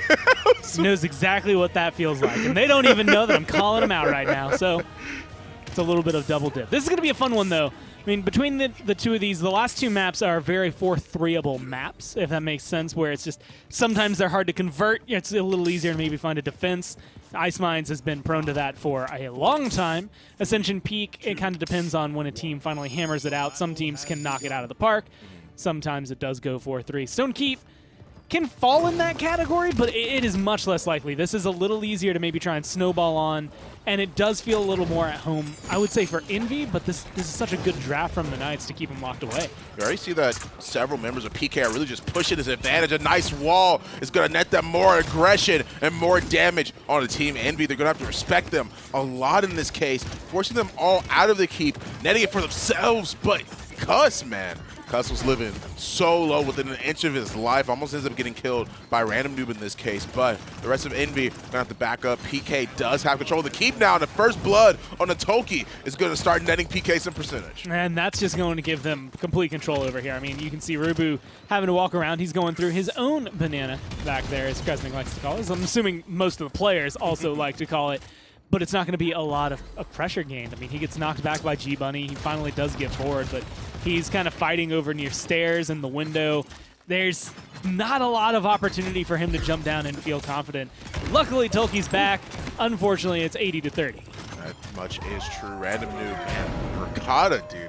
Pulls out the barrage, make sure he can net a kill on the Rubu. Now covering the point good. And the incoming members of Envy to make sure they are backed off of it. 4 members, one of them just respawning in this case, the Khan, making sure he can try and come back to at least put on a defense is going to be the one that actually also ends up putting Ricotta down, which, I mean, at this point, a little bit too late since they've already gotten the point. That was one of those moments Ricotta got aggressive to dismount. Right. Ricotta doesn't care about that death, right? They got everything they wanted. They just have a lot of burst potential on the side of Knights between 3 of their champions, where it's just all of a sudden they're gone. Now with an Inflame, you're looking to start this off the right way. All you need is another kill. You lost G-Bunny, but you still have the pressure you need, or the champions you need to apply that pressure. Indeed, did end up losing Toki in that little exchange through time and space. Tries to make sure he can at least find a pick in that very small area in the church. And in this case, Zerini and Ricotta are both up here holding high ground, but a lot of members of PK are really just pushing up. They want to be sure they can go in. The shoulder bash actually is the one that ended up killing Random Noob with a nice start dominance. He's going to try and boop him right off the map, but the shield comes up just in time. He gets out of that stun in just enough time to make sure he puts up the shield, denies the access to be able to boop him right off of the map. And because of that, now we're looking at a situation where Team Envy is literally pushed back into their spawn and is trying to find some way out. It's going to take a lot of work, honestly, at this point. I mean, you're locked back here. It will be interesting to see what Knights drop if they want to drop, like, the Barrage to maintain this amount of control. They've been able to find these shots. Ricotta's playing a really good angle, but it's still going to be open up. I mean, with a minute left, you can still jump down right off of your base. Ooh. If you want to seal the deal, you're going to have to find a lot more picks, but right now the damage is coming in favor of Rock Monkey. Dome shield goes down to make sure he can at least get get Zorini off of the point to allow them some space. Rubu takes a few daggers here and there, but actually uses the commander's grab to throw G-Bunny all the way up. Rock Monkey finishing him off, which is now the momentum that Envy need to really start pushing this forward, getting their own zone going and setting up a defense against PK, who's just been steamrolling their momentum at this point. I think Barrage to gain space, and well, with the amount that it's charging back, it's not a bad call to use it then. He really would have preferred to have Zerini alive for it, though. I think if Zerini was still up for that moment, then all of a sudden that payload might make it in. They might be able to find the kill onto Tolki, but they just weren't able to do so. And now Ricotta's actually getting down in the business, making sure that he can cause any trouble to anyone who's trying to defend this one. As soon as Envy heard that Inflame, they definitely made sure to back up, but it wasn't enough. Simsalute double kill. Ricotta picking up a third. It's going to net PK to be able to push that payload in, and now they are up 2 points to Envy 0 in this case on Stonekeep. And a lot of it is trying to deal with it. There's a portion of this fight that's being determined by 2 sets of champions, or 2 sets of players. G-Bunny going up against Rubu. How much pressure one gets versus the other. G-Bunny, even though he's 3-2 and 8, he was prominent, not only in a lot of the fights, but he was kind of just, again, strong-arming Rubu out of keep. Rubu, I believe, was 1-3. It's just not quite working out, I think, the way that this off-tank would like it. And then the other one to look at is going to be Simsalute versus Random Noob. 4-1 and 9. Simsalute's coming up, getting a lot of burst damage, taking care of Rock Monkey. Most importantly, the 0-5 and 2. They're locking down Random Noob. This pip is just not impacting the game. It's not enough. You already see Simsy and G-Bunny all the way in the back, forcing Mr. Hayes out, but he doesn't know he's running into more members of PK. Simsalute, G-Bunny, already 2 kills on the board with Ricotta, making sure he can pick up Mr. Hayes and Rubu. And now the only one left on point is Toki. He goes down as well. And we already see that PK, Pittsburgh Knights, are ready to play today on Stonekeep. I mean, that's textbook. That was just the perfect amount of aggression and the perfect angles. You do get a really good shot through time and space, going to get rid of Ricotta because of the aggressiveness there. And the lucky thing for Envy is that because they have the double comeback mechanic, they're capturing pretty much twice as fast as Knights. Knights just passed them a few seconds ago. Now they're going to be at 80%, but that's easily matched. As long as they can keep up these kills, this rate, they should be able to grab themselves a point.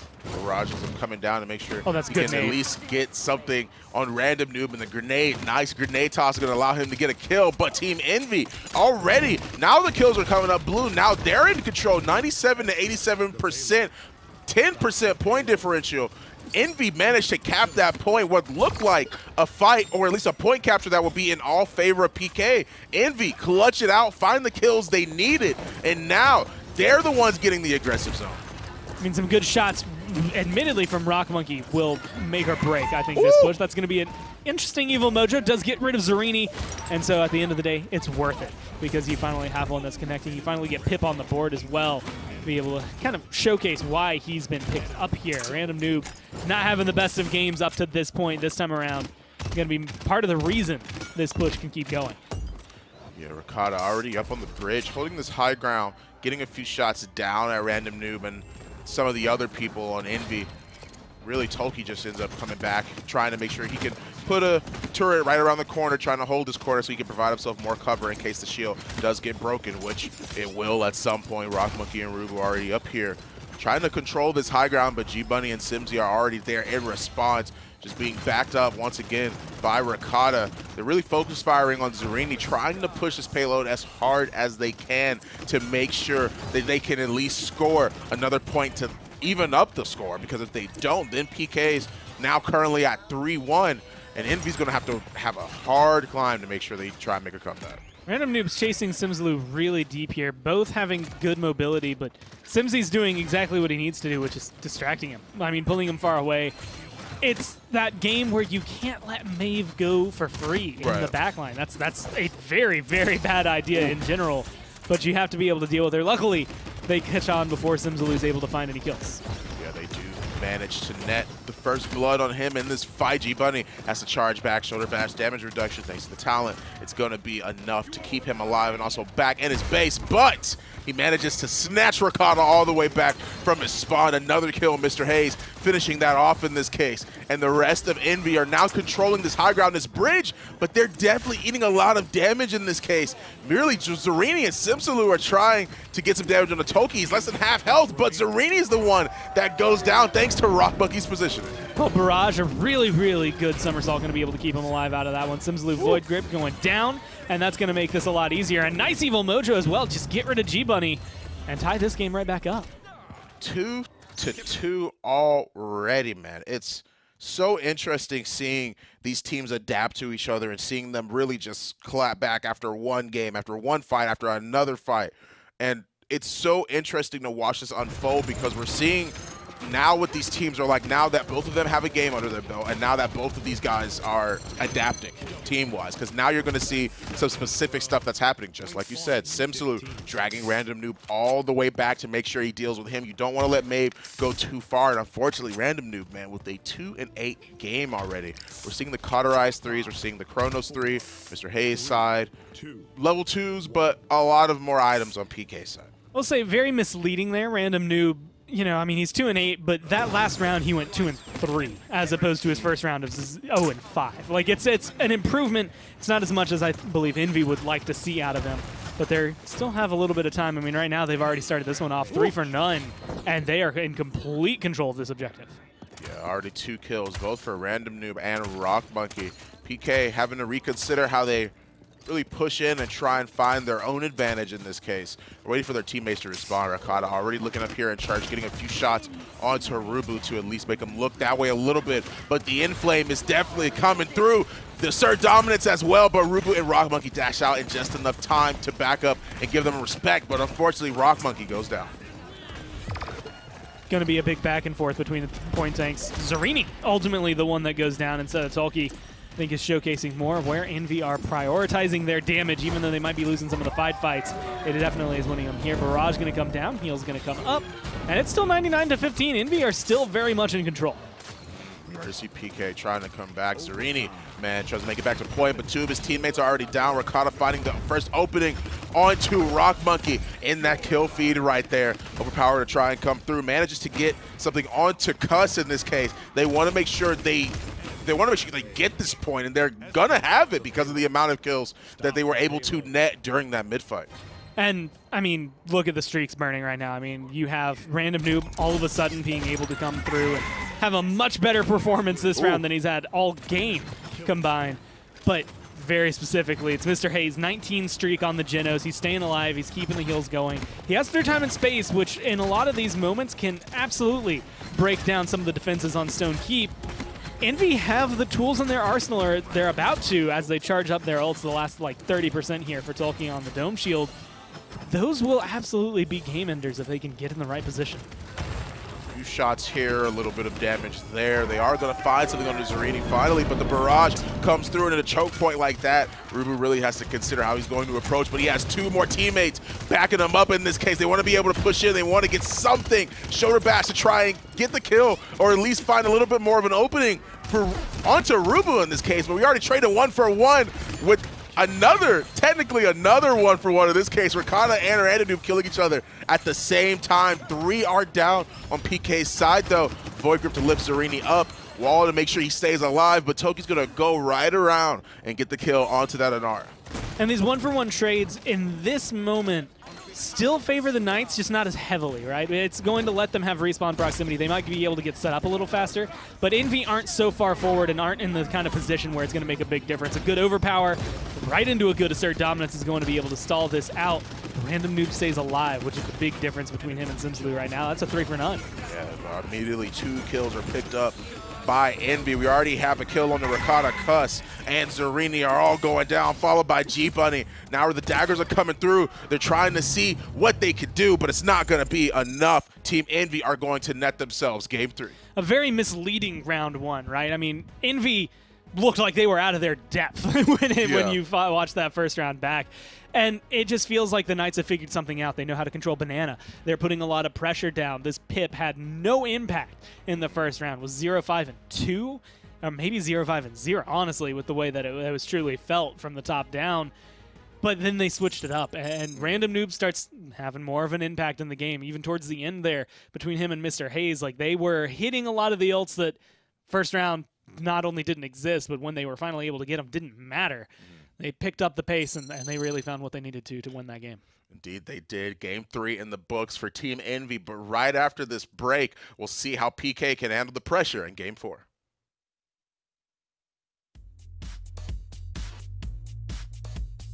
The Paladins Premier League is brought to you by Evil Mojo, developers of Paladins.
Oh, Kresnik is spot on. He called Rhino almost immediately through that one, so hats off to Kresnik. Also, he said Envy was probably going to have an advantage on Stone Keep, and they did. It was a close one, but 4-2 for Envy is the way that one shakes out. Lots of fun to break down there, Kresnik. Con, Cassie, Barrick, Pip, and Genos for Envy. I sort of mentioned that I was going to look at Random Noob and Pip specifically and how it played out, and I thought he did pretty well. I think Rubu on the Con had a great game as well. How did the Pip, though, look for you? It's not something we normally see on Stone Keep, but now that you've gotten that one game of data worth, how do you feel about it? I think it definitely performed better than I expected. At first, he was kind of getting, I think, shut down by Simsaloo. His evil Mojos weren't really finding the targets they needed to, but as the game went on, he definitely found more and more confirms. The tanks, I thought, did a great job at sustaining through that. And what are you wooing about? Well, everything. I mean, tough game for Zarini, 0-10. For sure. Huge game for Hayes, 7-1 and 27. And then in the previous screen, Rakata had 140k damage, which is 20 or 30 higher than anyone else. So lots of things to woo out, in my opinion. I mentioned Rubu, though, in the frontliners. You mentioned the frontliners in this game. Zarini having a real tough one. A lot of it was brought on by the aggression and the playstyle of Rubu in this one. Yeah, I thought Rubu did a ton. I feel like he didn't miss many overpowers either, and they were usually very, very impactful. He was doing a great job at applying pressure and not dying. There was one very chaotic fight at the top where he just kind of ended up behind a wall while everyone was dying, and he knew when to refight and ended up taking that for his team. His overpowers, again, always placed well. There's him blocking all 3 shots of that barrage. Just solid play by him, good control of where he needed to be. No, it's such a good point. I mean, when the meme is that he's basically a fat Victor, and when you watch the way Rubu plays that sometimes, I mean, it makes sense. He just sits up on the high ground, fires down over and over and over and over again. He's plugging away damage. he'll get up, he'll get down in the trenches, you know, here and there when he needs to. But you know, the play style of that champion is Fat Victor-esque. And I think Rubu did a very good job of it. So the frontline duels, although, you know, the normal Victor in Ricotta's hands, I think had a pretty good game as well. But the frontliners, I think, really controlled that one for Envy. Do you think Victor's just good regardless of his dietary decisions? Yes. Okay. I do. I think regardless whether it's Khan or normal skinny Victor, either way, you'll be happy. Splitstone Corey awaits in the wings. Now back to the Knights map pick. So the Envy winning theirs on Stonekeep. Now we'll get a look at Splitstone Corey here for the Knights. I expect similar bans. I would say I think Willow is very good on this map. So since she's been banned on maps that she's worse than on this map, I would fully expect it to go pretty early. I don't know if Knights should do it. I think Knights could first pick it, but again, going to be taking... I do not want to play against Willow. She brings something nobody else brings. Yeah. You know, it's similar to how Torvald is the only character to give that aggressive shielding plus damage boost. I mean, if you really want to split hairs, you can say Furia does, but she doesn't really. But that 100% cauterize from the dead zone on top of that crazy corner chasing damage consistently, no one else brings that to the table, so definitely understand why you would want to ban it. Very similar starts to the draft. I mean, both teams kind of just banning the same 4 champions all 3 games so far, now for a 4th. Khan's still going to be a very early pick on Splitstone, and I mean, I like Ashe on this map, but the chance for Khan to just pull people and throw them into the spinners or into lava is too big to deny. Well, at least to your point, at least through the first 3, Khan was Envy's first pick last game on Stonekeep, and then Ashe Maeve was the Knights' first 2 picks last game on Stonekeep. So it's a mirrored draft, absolutely. I mean, it's dangerous to play what if, but if Willow's not banned out here, is that an automatic first pick in your eyes for the Knights? That's really hard to say. I mean, it's such a what if. I think it is purely because of how much it's being banned. Right. Like, you just don't want to give up that, because I think you have to change your draft if you stand out to play around them. Sure. Knights might have the first change up here, grabbing Genos with that Barrack. Barrack definitely the pick, but Genos is supplemented. I think Genos has been really good so far this set. I mean, I was debating highlighting Hayes last game with how well he was positioning and how well his ults were connecting. So he's definitely been a force, and I feel like Fury has almost kind of stumbled a little bit throughout this set. I feel like Furias have kind of been easy to get the better of as it's gone on. Well, Genos is 3-0 in this set, getting played by both teams. Furia is 0-2 in this set, with Ying being the one outlier there at 0-1 for Ying. So you're right, Genos is undefeated so far in the 3 games that we've seen. Knights are going to look to continue that trend. Plugging Eevee, though, in, you know, it's doesn't bring quite the same as a Willow, but the mobility along similar lines. Yeah, for sure, and the ability to just rotate game, a little more than a Willow would. You know, no she has 2 mobile cooldowns rather than 1 mobile cooldown and an ultimate. Leon, the final pick for Knights, I think very solid on this map. The ability to rotate from the high ground dash to the top of the bleachers, and I don't know if this is really going to be a buck. Yeah, okay, I thought so. It's close. BU, BO, very right next to each other on that list. Right, it was so. a misclick for sure. Most likely. I would be shocked if they played Buck. Double flanker, especially without Maeve Eevee. I mean, we did, but not with a Maeve. Yeah, that's an asterisk. There's an asterisk on that. Bob King, thoughts on Splitstone Corey? That's fidget control for me. So Knights are definitely going to have to give up that area. I think they don't have the sustained healing, plus they're going to be plugged away by a Bomb King and a Maeve trying to flank there. Knights absolutely have a lava control and high ground control team. So you think they'll probably station Khan over that little pillar that maybe overlooks the point and look to bully out Envy in that area, right. yeah. He doesn't necessarily have to be on that pillar, because then he'll probably... I'm a small brain. I think, okay, I'm playing Khan. I'm sitting right here the entire game firing Just take your hand off your keyboard, just lean back on the mouse. Hold down left click, maybe reload every once in a while. Don't worry, 50% ult. After a few The BK will be the locked pick way. because of that core control. That's what Envy's going to be looking to do.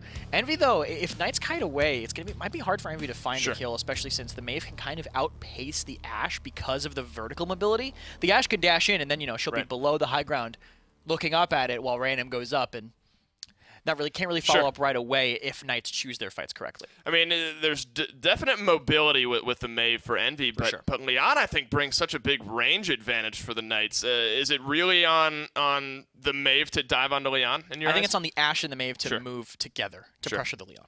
Well, it's going to be fun to see how that one plays out. Game 4 about to get underway, but first, let's take a look at your casters. Thank you guys from the desk. We see the Bomb King. Unfortunately, no Buck, but Kresnik already gave you his reasons as to why we're not seeing him in this case. But Splitstone Quarry, a map it is that is shown up every now and again. Most of the time it is banned, but I mean in this case it's not. Yeah, it's going to be interesting to see how they come through. Bomb King is the one that stands out the most to me in this draft. But everything Envy have, this is such an awkward map too, right? I mean, like, it just, so much can work on it, so much can falter on it because of the different play styles. I don't know where to rank these drafts, honestly. I feel like Knights maybe have a little bit more consistency coming down for them. Eevee, Leon, staples. Maeve, a staple on this map. Bomb King is just the one that stands out. He's a little bit off to the side a little bit. But with Royal Subjects, you know, being able to have that 20% increase on the explosion, with Poppy Bomb being as good as it is, I expect to see Random Noob have a pretty stellar performance, an interesting one to say the least on this map. Not a good start. Yeah, all right. We're already seeing them go around here on the side, just like Kresnik was saying. PK is pretty much conceding most of Fidget Room right there. We do see that Random Noob is controlling as much of the space as he possibly can. Rock Monkey already up here. Next by Lava, trying to make sure you keep an eye out for Simsaloo in this case. Not throwing any daggers, but the shots are coming through. They're hidden, but there's no definitive kill. Good damage here against the Khan. Bomb King, I mean, this is one of the matchups he loves. Grumpy Bomb being able to come down. This could and should have been first blood. Might still be leading towards it as you see Rubu getting aggressive. But I mean, the biggest thing is how well they're corralling the Knights, how far back they are pushed. The zone that is coming in is just stellar from Envy. Yeah, I mean, we already see them 3 kills in the books for him. Ricotta pushes up a little bit too far, gets killed on a Random Noob, which is good, but at that case, we already had 2 other members of Envy that were down, Ricotta being the 3rd in this case, which is going to net Envy their first point on this map. However, Rock Monkey's still holding down here, still trying to make sure he can get a few dismounts here and there. They do have a very aggressive zone, especially with the fact that they are now controlling this high ground space. All right, this is going to be the weirdest thing to be most impressed of, but I'm really impressed that Rubu was able to shoulder bash up the ramp and he didn't fall off the other side. Right. Like, it's small things like that that really do kind of open up whether or not you are going to take your advantage, lose your advantage in terms of map control and the high ground control as well. Doesn't end up mattering in the long run. He still goes down just now. And it's going to allow the Knights to be able to come in, find a defense, be able to push a little further forward than they have pretty much all map so far. But it is those moments, those little micro plays that, honestly, for these two teams right now, it's going to distinguish them. Because stunned just for a little bit of time right there, but he is up here doing what he can. The Inflame comes through as well. PK got the thing really carefully about holding this little bridge right here, but Random Noob already ate a lot of damage. They went around just a little bit, I believe, a little bit too far in this case. The Inflame is really just trying to get them in, but Toki falling on the point, that's going to be pretty huge. The rest of Team Envy are going to have to use something, and we already see the Assert Dominance Enlightenment to come through as well. Give himself a little bit more time, buying his team some time to get anything. But Rock Monkey goes down. Zerini follows suit, but most of PK at this point, most of Pittsburgh Knights are just cleaning up Envy on this push. That's probably to be expected. In my eyes, it was weird just to see how big of a merry-go-round these two teams went on, because it looked like Envy were coming out of their own base to defend that. They're aggressing there. They were coming from the Knights base to take that fight. And so the Knights just kind of reclaiming the ground they already owned in that case, making it a little more difficult for Envy to process that and kind of keep control of it. But they did find a little bit of zone. They found some damage. Ultimately, at the end of the day, though, they just used Assert Dominance and weren't able to find much for it. The question will stand as to whether or not they want to drop more ults, or if they're just going to look at this one. I mean, last map I was talking about 4 3-able maps. This is another one that just can go the distance. Ricotta finding the shots he needs. Simpson picking up the kills it is that are being put down by the rest of his team, but also finding a couple of kills on his own. Really, the double kill from Ricotta, man. Just that whole feed was just Ricotta and Simsaloo. Just literally killing everyone. It was, you saw Simsaloo, oh, there's Ricotta. Oh, there's Ricotta again. Oh, here's Simsaloo for the last time in this round right here. But they did so well with controlling that bridge, controlling that space to make sure that they held on for their team, really, in this case. And I think it was just a couple missed positions from Envy that really just didn't allow them to net that corner push right there. They never really made it past, never really made it up that hill and around the corner. How much they can kind of keep that pressure up as the Knights, or if you're Envy, how much you can maybe try to reclaim of that first point fight here is going to kind of shine bright through on. Ults being available does make a pretty significant difference in almost every single aspect of the fight. Specifically in Flame, I think, is going to be the most notable, but we've seen the power Cuss has had on through times and spaces, and those can absolutely win a fight in the right shot. Yeah, Midnight and Inflame actually do end up being used in this case because of the fact they just want to give them some time to be able to push up. We already saw Maeve pushing forward. Toki does land the kill onto Zarini, which that's going to mean a lot for him in this case, especially because of the fact now Envy can get the zone going. But like you said before, it's a matter of whether Envy, if they capture this point, if they can actually adjust and make sure they can continually push it like they tried to last time. Going in immediately, Ricotta goes for the slide. Rubu knocks him right back to where he was and finds the follow-up shot. I mean, this has been well played from Envy. King Bomb going to get charged up and rolling right under the dome shield. Yeah, Mr. Hayes, sorry, not Mr. Hayes, Cuss tries to snipe the Bomb King ultimate in that case. Try to see if he can get a little bit of a hit. Aims it right over the barrack in that case, but it's not going to be enough for them. PK still managed to actually capitalize on this point. Oh, sorry, not PK. Envy managed to capitalize on that point. Yeah, and honestly, Envy being able to keep track of members of Knights. The reason I would say they've run rampant in the past in a lot of their sets this phase has been Ricotta, well, one, is just really, really good at the game. Right. Same thing goes for pretty much every single member. But also, Simsalou was always really slippery. This set, the times where the Knights are kind of feeling like they're in control are the ones where he's able to kind of get more done. But whenever Envy's in control, you will look specifically at the flanks. I mean, in all of these games, whenever the flank is having a bad game, it shifts the entire dynamic to the opposite team. And Simsalou, for this Eevee, he's been really good mechanically, but he hasn't had the same impact I expect out of Simsalou's Eevee. Right, exactly. You already see, look at Envy. They're all where Mineshaft is. They're coming out where that little cart railing is, and they're just pretty much applying pressure all the way down on the lower ground, making sure they also keep the people who are coming out of spawn still in their spawn, forcing them to give them respect in this case. But the kills it is that they landed on Eevee, the kills that Pittsburgh Knights just got, are going to force Envy to really just back up, reconsider, take some time to just catch a breath, give them a breather. They still got a minute left on the clock. Envy can still push in, but it also gives Knights a little bit of time to think. Some good headshots from G-Bunny. It's very minimal damage when you look at Rubu's health bar, but it's enough to make a difference if you can get one of these flanks in there.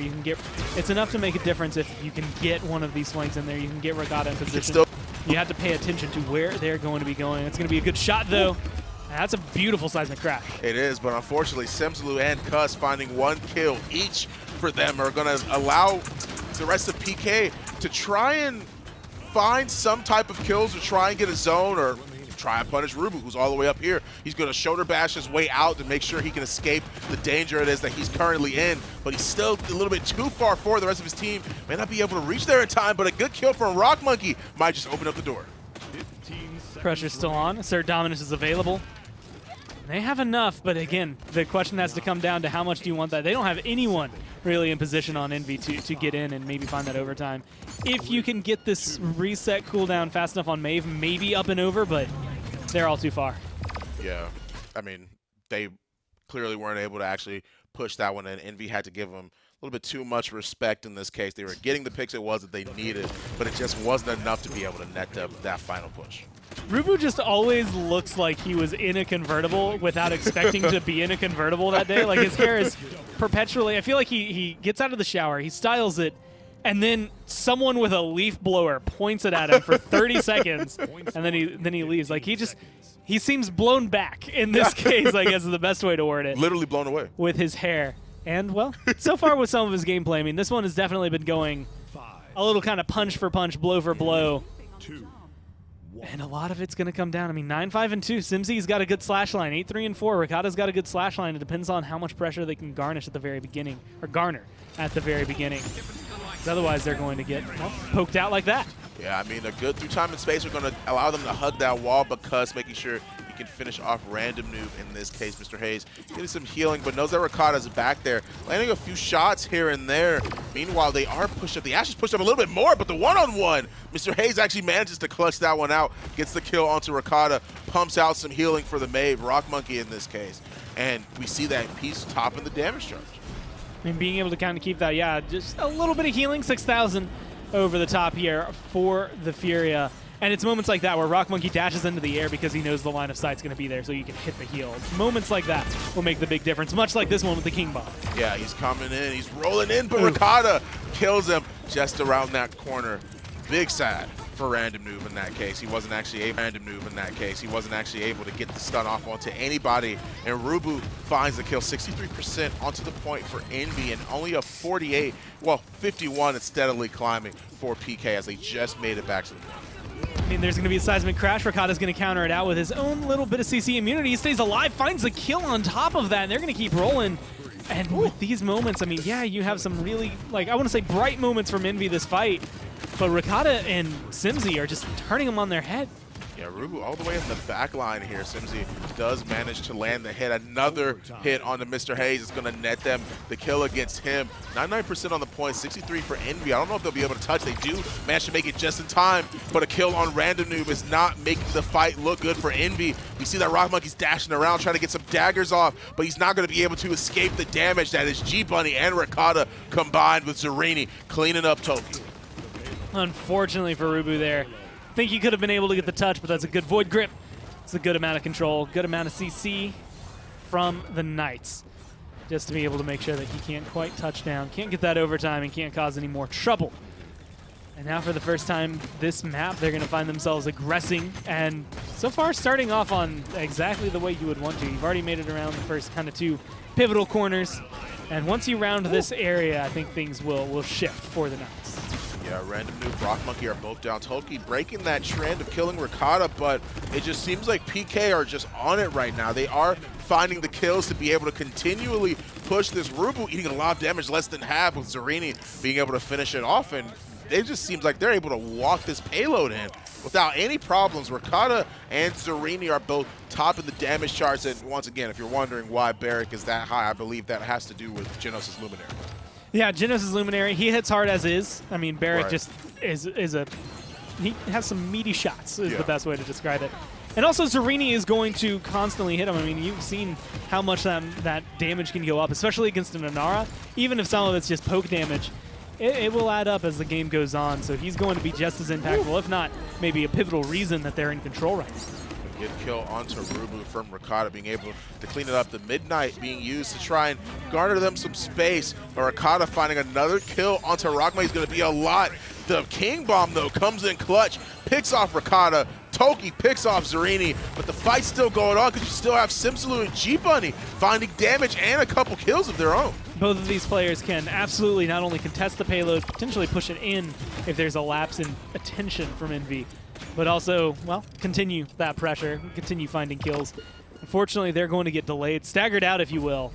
So with 30 seconds left, Envy can maybe get aggressive, go for some dismounts. If they can find one more pick here, especially onto Zerini, that might be enough to stall this out pretty much for good. A couple daggers from Rock are going to end up finding the kill on Zerini, but Rakata already with the double kill. One on the Rubu, one on the Rock Monkey, and now a potential third looking at Random Noob in this case. But the bombs, the blaster, man, it's a little bit too strong in this case. Actually uses the alignment because ends up getting the kill in that case. Doesn't matter when you're this close to the end because of the fact that you really just need to be able to get the kills. Toki trying to defend as best as he can, just really waiting around this corner, trying to stall as best as he can, but the Inflame being used defensively in this case are going to allow Rock Monkey to really go away all around the back, get a few daggers on the Cusk, get a few daggers on the Rubu, but Rakata finding the kill onto Rock Monkey and Random Noob are going to be, that's going to allow them to really defend. They were about to push it in, but they couldn't net it for themselves. So too many low health bars that had to back away, so the Knights didn't have enough bodies that were nearby the objective, even though Rakata, and specifically throughout that last round, but this maps, he's just been playing out of his damn mind. Yeah. But you can't always win off of that, if that makes sense. Like, I mean, 19-7-10, his slash line last game looked incredible as well. It comes down to point control, and they just didn't quite have that going for them. this time around. Zarini maybe knocked around a little too much. Having Ashe, especially in overtime, is one of the best saving graces you can have. She will absolutely stop you from being able to find that control. That much is for sure as well. We do see that 6% already. PK immediately touching the overpower does end up coming through. Zarini is there in that case, managing to finish off Rock Monkey. We do see that the Inara is really low, but Rakata and Simsaloo pick up 1 kill each with a potential 4th, I believe, at this case, because they did end up getting 1 kill in the very beginning, and now they have another one onto Toki. 3 were down, 2 just respawn. 75%, and I don't think they're going to be able to make it back on Envy's side. Well, Midnight's going to come through. Again, up and over Rock Monkey can go. King Bomb's going to be rolling through, but Sad. no one. Big sad. Just not close enough, not enough space. I mean, again, I'm going to give this one. Everyone on Knights did their part. Again, I'm going to give this one. Everyone on Knights did their part, but that was Rakata. Like, I mean, he's not only finding so many shots, so many trades in his favor, but very beginning of it, or the minute they win that fight, he's aggressive. Every person who leaves that base is getting dismounted by his shots. His aim. Eevee being able to blink in, get those shots, blink right back out. I mean, what else can you say about the two of them? The two of them playing exactly the way they want to. And that was one, it's weird because I think G Bunny is a very driving factor on this team. And that game, he was felt more passively than he was felt, I think, initially. It was very much, in my mind, that was the Rakata show. Well, I mean, the Rakata show it is. You heard it here first from Gore. Game 4 in store. But in this case, Game 5, right after this break.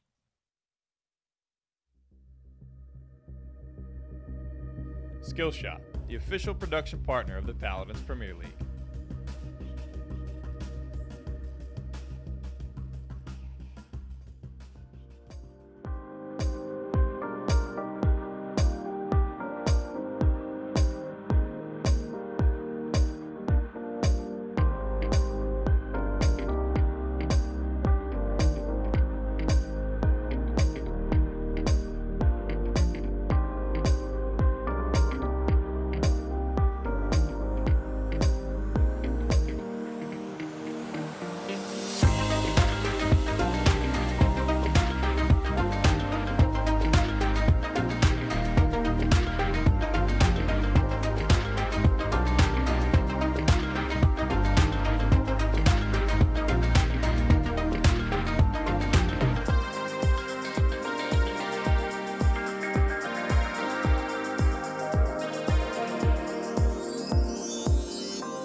Well, as if we didn't deserve it, we got another 2-2 on the books for us. One more tiebreaker coming up here in game number 5. Knights strike back on Splitstone Quarry to tie things up here against Envy. Storylines to follow here, Kresnik. Is Simsaloo finally having kind of a breakout performance? Let me confirm. He has not had a bad day whatsoever up to this point, but he hasn't had his typical kind of double KDA type of game, and he certainly did that. Yeah, he did a lot of kind of playing just off to the side, I feel, using those cooldowns to kind of bait them in and finding the finishes when people were backing up from Rakata's damage. I also felt Rakata kind of a force really hard for them to pin down. I saw him, I felt like I saw him running away half of the time. For sure. Someone in production was even like, why are you running? Like when he was running away from that Inara near the end, but just buying a lot of time for his team. Zarini and Rakata both topping the damage charts. Rubu actually topping the damage for Envy. Yeah, that's tough. That's going to be tough to overcome. I mean, Rubu timing, 11, 9, and 13, controlling the front line. But 21, 7, and 11, and 6, 1, and 37 for Cuss Cutie. I mean, the Genos Leon combo. I don't know how you beat that. It's always been good. I mean, Luminary so lethal, just adding up really quickly with the Leon's damage. I was drawing breath about the both DPS performance on Envy. I mean, 8 and 15 for Rock Monkey, 6 and 17 for Random. Yeah. A lot. I think that just goes to show like they were able to keep their distance from the Bomb King. They controlled Quarry, but it didn't buy them any space. You know, they tried Sure. to get onto Ricotta. They just could not do it. He was just so slippery, and I think it had to do with the DPS's picked up for Envy. I remember I was, you know, prior to the game going in, I kind of voiced maybe some concerns that, you know, you have Leon that's, you know, not only high damage, but a good bit of a range advantage in this case. And, you know, there's a game plan that they maybe had cut out to try to deal with that, but weren't quite able to do it at a 3.8 KDA, 125,000 damage. Ricotta kind of was free to do whatever he wanted. Yeah, most of the time. This is actually a great play by him, the enlightenment into the auto-cancel onto random to find that. Like I said, he was just doing stuff like this all game, just getting away with murder most of the time. Just walking out of situations he shouldn't really not have been able to. Good pressure here from the dismounts, and I don't know, Knights were just executing so well, I think, throughout. They just had their positions and played them perfectly. Yeah, sometimes it just comes down to we're playing better Paladins, and that was certainly a case of the Knights doing that. Like I said, though, we're at 2-2 now. Both teams have lost one of their map picks. Both teams have won one of their map picks. As even as it can get, basically, right. at No, this point. I think it might be. This is, in my eyes, probably the closest set we'll have to do. We'll have to see what 2 and 3 have in store, but at least 3 more games, or at least 2 more games, I mean, maybe 3, depending on how these next couple go. Fish Market, unfortunately, the Knights banned out because I think that's maybe where Envy would have ended up going for sure around I'm this point positive. in this set. Yeah. But we're not going to get to see that. To refresh you on the bans, Fish Market, Timber Mill, both banned out. Frog Isle, Frozen Guard, also banned out as well. But I definitely think this would be Fish Market territory for Envy if it were available. We're about at that point. I mean, I would expect to see maybe... We actually haven't even seen Jag or Bright, so we're probably going to go to both of those maps in the next 2, and then Jag or Bright. So we're probably going to go to both of those maps in the next 2, and then to end it out, maybe a Warders, maybe a Bazaar. That would be my guess for I think where we would end the set. I gotta say though, Genos is 4-0, right? Genos has not lost a game yet. Yeah, Genos 4-0 up to this point. It's a good, solid point to bring up because I mean Willow's been banned out constantly. You know, sometimes. It's not all the time, but sometimes Genos fills that one flex ban. It's been Willow up to this point in this set. Do you eventually get to a point where you maybe ban out Genos instead and maybe risk letting the Willow through? Maybe ban both. Yeah. Let some of the Makoa Atlas through. You never know. You know, there's options that they have. Banning, I think, right now, other than, you know, some teams just really laser focus on that Makoa Atlas. If you can avoid that, if you get used to playing against those champions, bans are actually, I feel, really flexible this patch. I mean, Torv notwithstanding, of course, but beyond that, I feel like there's a lot you can do.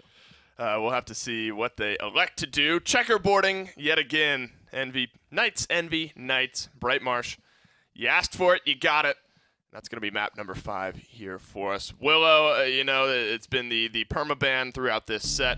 Certainly still has her merits on Bright Marsh.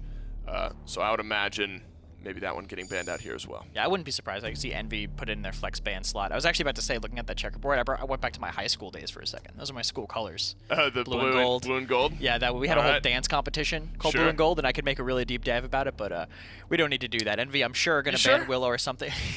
Would you like me to? Did you win the dance competition? I was not in the dance competition, but I appreciate you, Shin. But I appreciate you thinking I'm so limber and agile. We don't have to dive in that case. I have a feeling it's going to be either Willow or Genos, maybe an off tank if they feel like they want to kind of choke out Buddy's champ pool. But I mean, Bunny can still play Ruckus if it comes to that. I don't think that would be too good of a decision by Envy if they chose to go that way. And continuing that thread, you mentioned Genos undefeated so far in this set, 4-0. Furia now dives down to 0-3 throughout this entire set. You know, maybe that raises some questions as far as do we have to flex onto a different healer? We saw Ying. Ying is 0-1. Anybody playing against Genos hasn't been able to get it done. Haven't seen too much Damba. As you mentioned, though, Maeve is the flex ban here in this case. Now the Knights have a decision to make. Do we want to ban out the Atlas, which has been traditional, or the Willow? So they ban out Atlas, and this is where the question gets raised. Is Willow first pick priority? And Envy are going to say yes. Yeah, but Knights now going to be able to get Eevee, too. They're going to be able they're going to have that potential. If Envy had banned maybe the Eevee instead, I mean, Knights probably would have picked Maeve anyway, so it wouldn't have mattered. But if Knights don't pick, Knights can even avoid picking Eevee, because if they do, then it's going to be Rock Monkey on Willow or Eevee, 2 champions that we don't normally see him playing. So they could do that and kind of abuse the first pick Willow a little bit if they want to go that way. But I would say I might see Barrack here. I think Barrack performs a little better into Willow than Inara does. And probably you could actually just take both your tanks. They could just go Barrack Ash, Barrack Khan here. Start with a really strong front line. And I guess at that point, if they were, because that's what I was kind of thinking, is how can Envy now, you know, direct a first pick Willow and avoid getting outpicked in every other position in the rest of the draft? And I figure the Knights maybe going double frontline forces them into whatever's remaining from that higher tier, and then maybe a Fernando. I know you like Terminus down below, but it's going to be Con Eevee here for the Knights, so still some frontline potential for Envy. But the Eevee Willow engagements, those 1v1s, always fun to watch. We're going to get a little taste of that here on Bright Marsh. Did you need to remind me about me liking Terminus against I did. With Envy on Bright Marsh? I don't think that specifically needed to be the way you bring it back up. But no, they think that they will go Willow Eevee. They think it's a big enough threat that they do take it that early. Or maybe they just want to be flexible tank-wise. I think they'll still end up on Barrack or Nara. If Ashe is open, I could see them taking maybe a double frontline, double off-tank, excuse me, very aggressive play. But Envy now take that opening that Knights left them. They go double point tanks. Now they're going to have to take that Con Ashe kind of aggressive composition. And that's rough for the Knights, kind of leaving that hole open for them. But now Envy, if Knights draft a very mobile composition, now Envy are kind of stuck. Neither of those tanks are really good at taking a lot of room that's given to them. You bring war this is actually a pretty fun dynamic draft. You know, sometimes in certain metas, excuse me, things can kind of stagnate and you just have teams kind of trading back one for the other. Genos unlosing so far in this set. Ashe, though, as you point out, locked in for the Knights. The wolf in the room, though, Io bottom left, being hovered here. If I remember correctly, the Renegades took Io on this map yesterday on Bright Marsh. They lost, though. SSG, that was SSG's lone win in that set, 4-3. They paired it with Anara Maeve Ying Khan. Hovering it here, though. Not going to be. Okay. Faded out just a little bit. Maybe, potentially, they could flip-flop. I think Cassie's a fine lock-in, though, for the moment. But that healer conversation, Furia hasn't won up to this point in this set, and that's something Envy have liked to go to. But they're going to end up with the Grover instead. Baited by the IO, but Grover's what they end up locking it. Once it was the solo healer, I figured it was going to change to something else. Right. But Grover's pretty good. On this map, he can get a lot of healing, and now they don't have that counter from the Willow directly to fight against him. But I think Knights have a good comp into the Grover. If you can walk at him, catch him between Blossoms, because he does have that DR. After using Blossom, that one card, I believe it's called Unstoppable in his build. Very powerful at keeping the Grover alive, but aggression can kind of deal with it. If you could just walk at him between cooldowns, catch him before he can keep himself alive, that's something the Knights can do with their composition. The only character that really isn't a hard diver is Leon. I mean, Khan can go in, Ashe can go in, Eevee can go in. Khan definitely a little worse than Ashe Eevee, so it'll come down to, I think, those two more than anything. Yeah. But Knights have a chance to get very aggressive, pedal to the metal here for them. And that's maybe what it's going to take in order to take down Willow, who's been banned out throughout this entire set. I will say, though, I mean, Envy going in on Willow for their first pick, you know, that kind of opens you up to being outdrafted in the rest of the draft. And that, you know, the Knights do draft a very aggressive composition. Con Ashe, very scary, with some Leon damage to back it up. So I am scared if I'm Envy. I mean, you might be backpedaling a good bit throughout this game, but all things considered, I think they held their own throughout this draft phase and have a pretty good draft themselves. I don't disagree. I think Envy definitely ended up with a good draft. I feel like Knights could have made it a little better, but I think both teams ended up with something that they're probably pretty happy with. Sure. I'm interested, though, on your thoughts. The second pick, Eevee, I know that you know the question was maybe they go double front lines. All things considered now in hindsight, do you think the second pick Eevee is fine? I think it's fine. I think it could have been better, but I think it's fine. Kresnik says fine. I say game 5. Casters, what do you say? Thank you for the pass. That's all I can say about that one, I guess. I mean, but thank you. We appreciate that for passing it to us from the desk. But I think the Eevee's okay as well. I think it's. I think Kresnik put it perfectly. It's just fine. That's it. That's just fine. She's going to do what Eevee does on Bright Marsh. Right. There's not There's not many more ways to dissect that one. The big thing that I have that is making me lean maybe more in favor of this Eevee than this Willow is going to be the fact that Envy, as of this point, this split, this phase, whatever you want to call it, are 0-5 on Bright Marsh. So not the most winning map for them. And so that's going to be either changed right now, or you're going to end up seeing the Knights kind of take the lead. But I think there's a lot of pressure. I mean, Willow, they've been banning it all set. We've seen a lot of good reason for it. I mean, NIP have taken to banning her as well, as we saw yesterday. this has to go big. Ooh. Like, Random Noob has to just knock this one out of the park. That's a good start, but it has to be that all day. Yes, absolutely. Amelia is willing to follow that one up, but Rock Monkey right behind him, making sure that he avenges his fallen friend, Random Noob, by taking down Simsaloo. The Void Grip give Rock Monkey just a little bit more exposure, just really trying to make sure they can get the damage on him, see if they can potentially get a kill, but really they're just trying to hold this flank against Rubu and the Grover and anyone else that would be looking, just happen to be looking near that apartment. Really, Simsaloo blinks in, gets a few damage, a few shots, and then backs right back out thanks to that wormhole. In this case, the big game damage, though, coming out from Rock Monkey is going to be enough. Simsaloo blinks in, but once again, blinks back out, tries to get some damage going, but there's no way you're following up that big game, Cassie. And Rock? Way, his lifespan, the dash, shoulder bash, try and get in, does manage to land the ultimate, the seismic crash that does actually end up going through. And it seems like Envy's in the lead right now. They're definitely pushing their advantage. I'm curious to see what the slash lines are and the information about that and everything. 0-0 and 4 for Rubu, 5-0 for Rock Monkey, Mr. Hayes, no deaths. Random Noob 1-2 and Toki 1-0. Meanwhile, PK has to step it up to be able to make sure they can at least fight back against a currently momentum-heavy Envy. And that's the biggest thing. I mean, 2 kills total during that round. Rock Monkey, the one that's going biggest right now, adds another one to his list right there. 6-0-1, as you had mentioned earlier. And my eyes still have to fall on the Random Noob. First pick Willow. When you put that much priority on it, it needs to go bigger. A double kill is going to be able to do it. If I keep mentioning his name, I think he's going to keep getting bigger. Oh my goodness, the triple kill with Rock Monkey, finishing off what could have been a quadra kill for the young man there. But the fact is that they have 4 missing individuals on PK's side. Now some of them are just currently respawning, but they're already back in spawn. And this is why, especially on this map, blasters are so heavy priority, whether it be Drogos or, especially in this case, what you're seeing right now, the Willow. And some good shots. The blast damage Willow very controlling on this map. Dead zone probably been feeling or been felt, I guess, overall. That was a very, very contrived and weird sentence. But either way, they've been experiencing it, and it's not something that you truly want to experience if you can try to get away with it. G-Bunny Simsaloo, I think, getting the brunt of it right there. One good shot could get rid of Ricotta.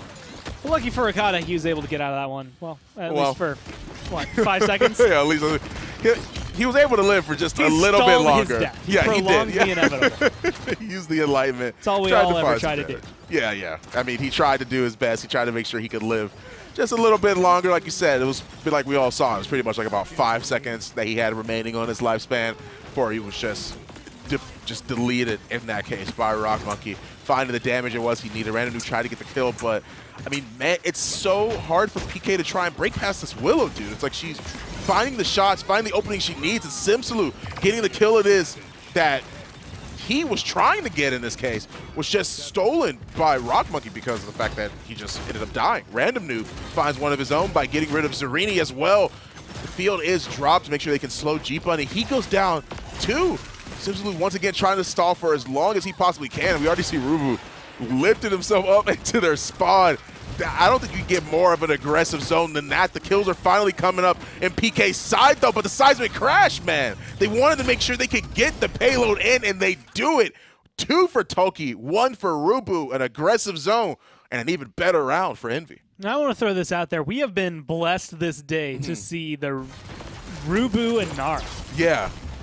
I can probably count on both my hands the amount of times I've seen Rubu on a Nara. Like, it is not an uncommon pick for Envy to grab a Nara, but it's pretty, I would say, more uncommon to put Rubu on that one. But 1-1 and 12 doing just fine. 4-1 and 8 for Tolki, who is a phenomenal barrack. And Random Noob stepping up. I mean, 7-3 here, but it is Rock Monkey right now who is the one that I think is the driving force. He's the spearhead that's driving in the rest of Envy. He's opening the door for him. 10-1 and 6. You can't really argue with the numbers on that one. I mean, yeah, having 10 eliminations in this case. Well, really 10 kills in this case. Mr. Hayes really just ends up getting the... Wait, I just realized why I just said that. Mr. Hayes, the axes from Grover in this case are going to be enough to put Ricotta in the dirt with Rock Monkey soon following up. My goodness, like, Envy, dude, are just popping up on this map right now. are they not good on this map? Are you sure? Because it seems like the exact opposite in this case. They've been doing their homework. That week off, it was good for Renegades yesterday. It's good for Envy today. They learned their Bright Marsh as they come through. I think it's just unfortunate. I mean, it's one of those maps that's very common, so a lot of teams do know it pretty well.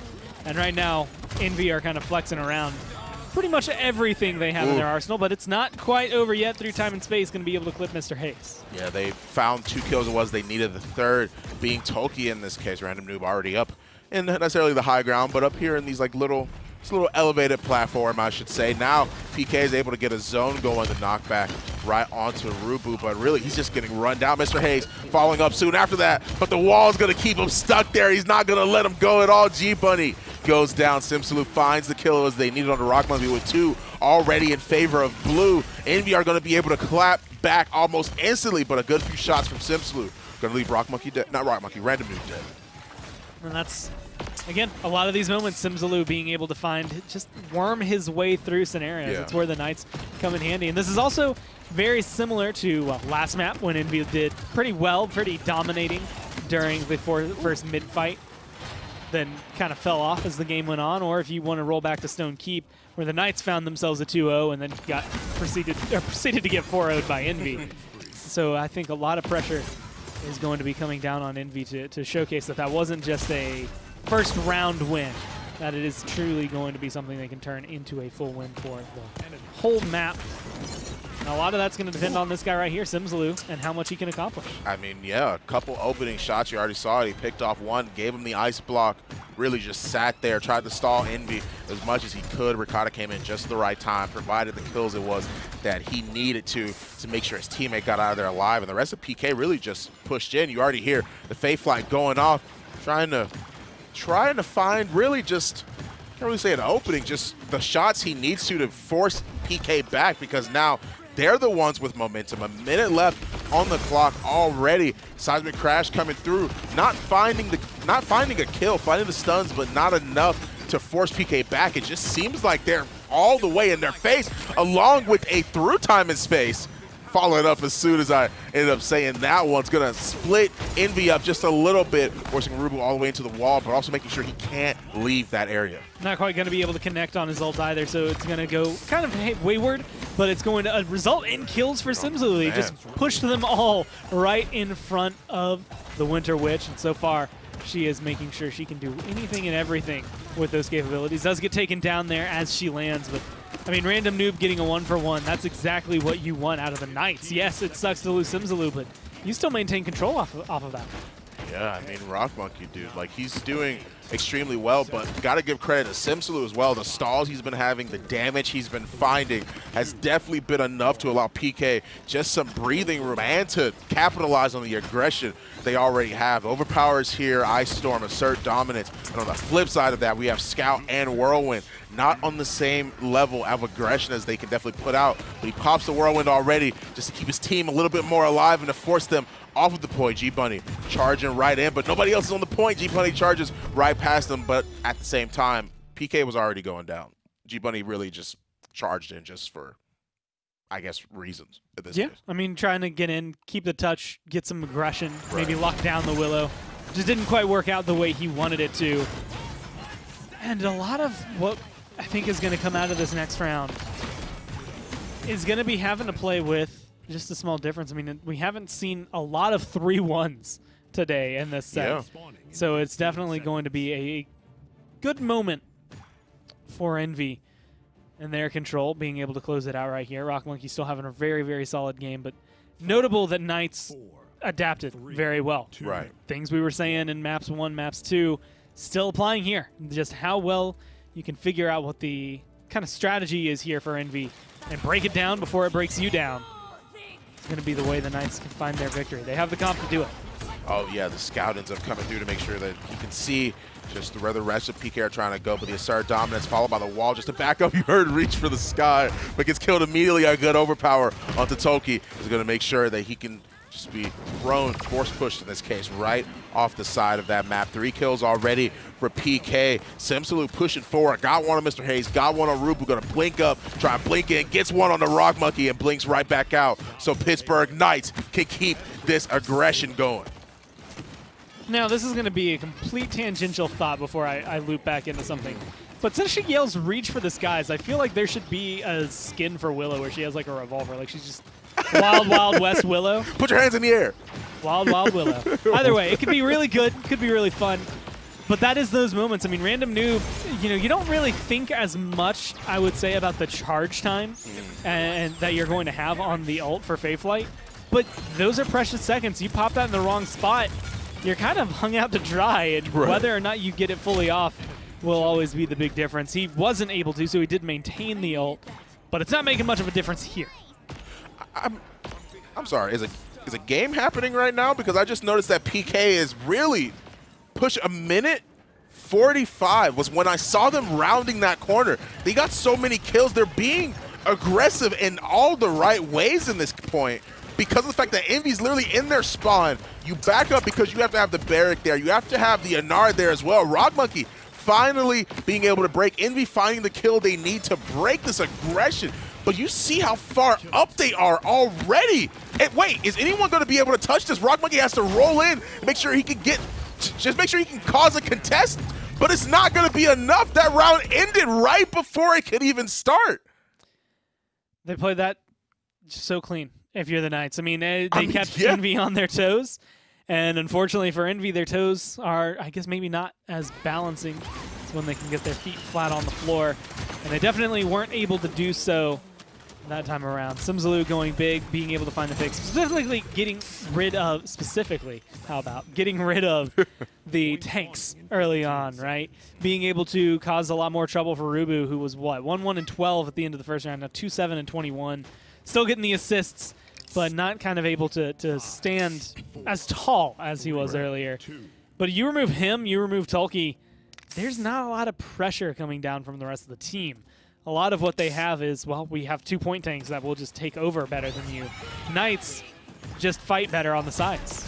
Yeah, I agree. Oh, speaking of fighting on the side, they want to make sure they go over by Docs to try and just cause this aggression, be extremely in their face about it as possible. Serini landing the overpower, which is going to allow them to get rid of Toki. Marubu finding a kill of his own along with Rock Monkey. They all just went around on the side to take them by surprise, to make sure they can get this aggression started. And look at the kills in the name of Blue for Envy, blocking the shoulder bash, getting the kill on the G-Bunny, and now they're going to have to start a zone.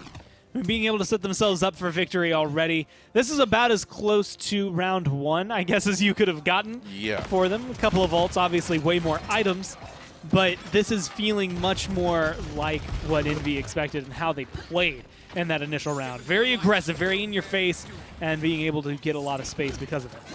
Yeah, I mean, they're going to force the Barrack back just a little bit, but the fact that Simsaloo went down, it's going to be a huge, huge factor. They won't be able to stall as long as they normally would be able to. And now that the Ashe is going so low, triple kill for Rock Monkey. And this is deja vu. I commentated the first time I was here when I came on cast to commentate a Rock Monkey triple kill in this case. And that's going to net them Team Envy their 3rd point in this entire set on Game 5.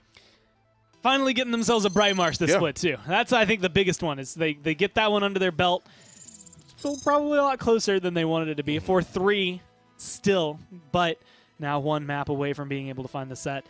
And I feel like, especially with the way the bans went, they've kind of chipped away a lot of the maps that are the, I want to say, like, standard, we're going to take you here, and it's just going to be us. Warder's Gate comes to my mind. Bazaar comes to my mind when I'm thinking of the Knights right now as maps that maybe they can take Envy to that Envy won't be as stellar on. Right. But if you look at everything else, you got rid of Fish and Timber, which they're really good at.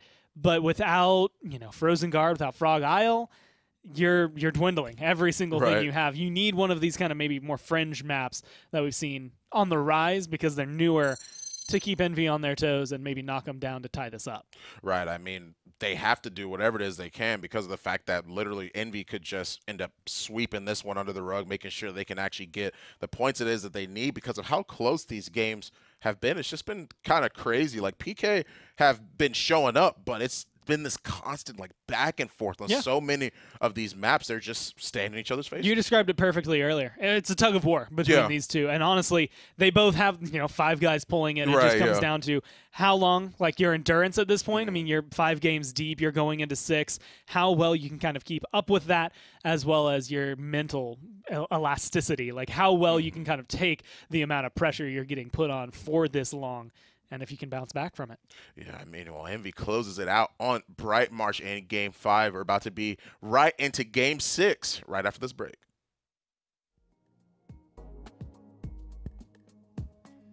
Respawn, the official gaming chair of the Paladins Premier League.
Tug of war moves one step further over to Envy's side as they take Bright Marsh.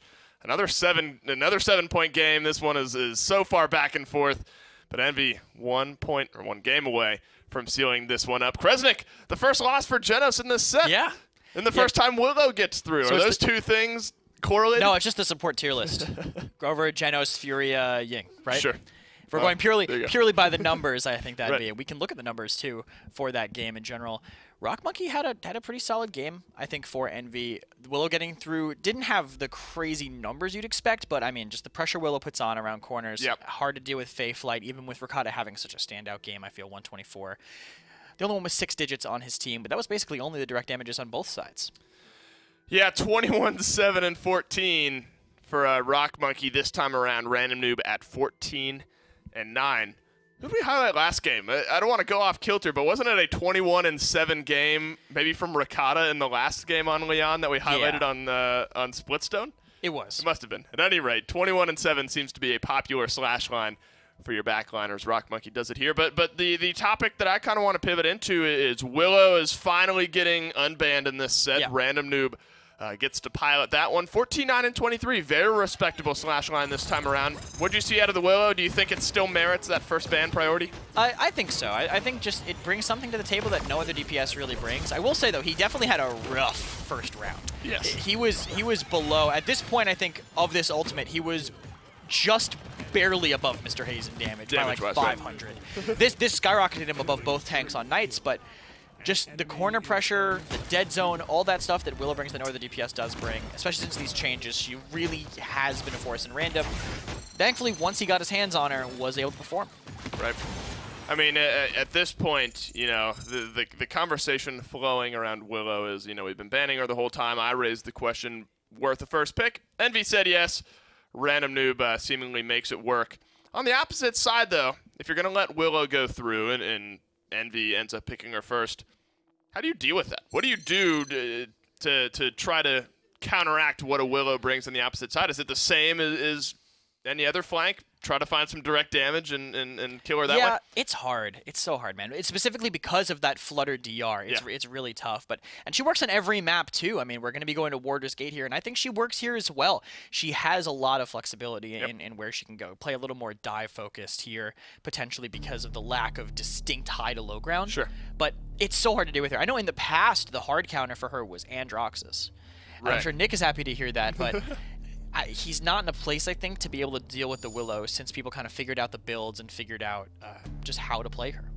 Well, the Knights dabbled in the Willow experience last time around, and I think that's all they needed to see. Back to the ban column she goes, as well as Torvald Makoa. Most likely an Atlas to follow here. Still checkerboarding, still Kresnik school colors, top to bottom there on the map screen. What was your mascot? What school was that? I actually don't remember what our mascot was. It wasn't the the Knights. No, I think we were like the Lions or something. I know Eagles. We were the Eagles. What am I? Oh my God! Lion How did I technically forget? still would have been Knights. You're right. How could you forget the screaming Eagles? They're very quiet Eagles. None of them. From our record, from if I remember correctly. None of them playing in this game, unfortunately. It is Atlas who rounds out the series of 4 bans here. Waters Gate, you thought that we might end up going here. Khan, as a result, first pick. Ash, Maeve has been a traditional answer for Envy. They're going to rotate on over to Barrack and Genos. Of course, Genos losing for the first time in this set last game, but Envy's still playing those odds, thinking that that 54% win rate will continue in their favor this time. They're just a little mad that Cuss ruined the win rate, so yeah, I guess they're taking it back into their hands. This is how you play Genos. Yeah, Knights in Narcon, pretty good tank line, I think. Very, I don't want to say self-sufficient, but they can both survive for a long time before the support has to look at them. That's good if you want to play a composition that kind of needs to play slow by a lot of time.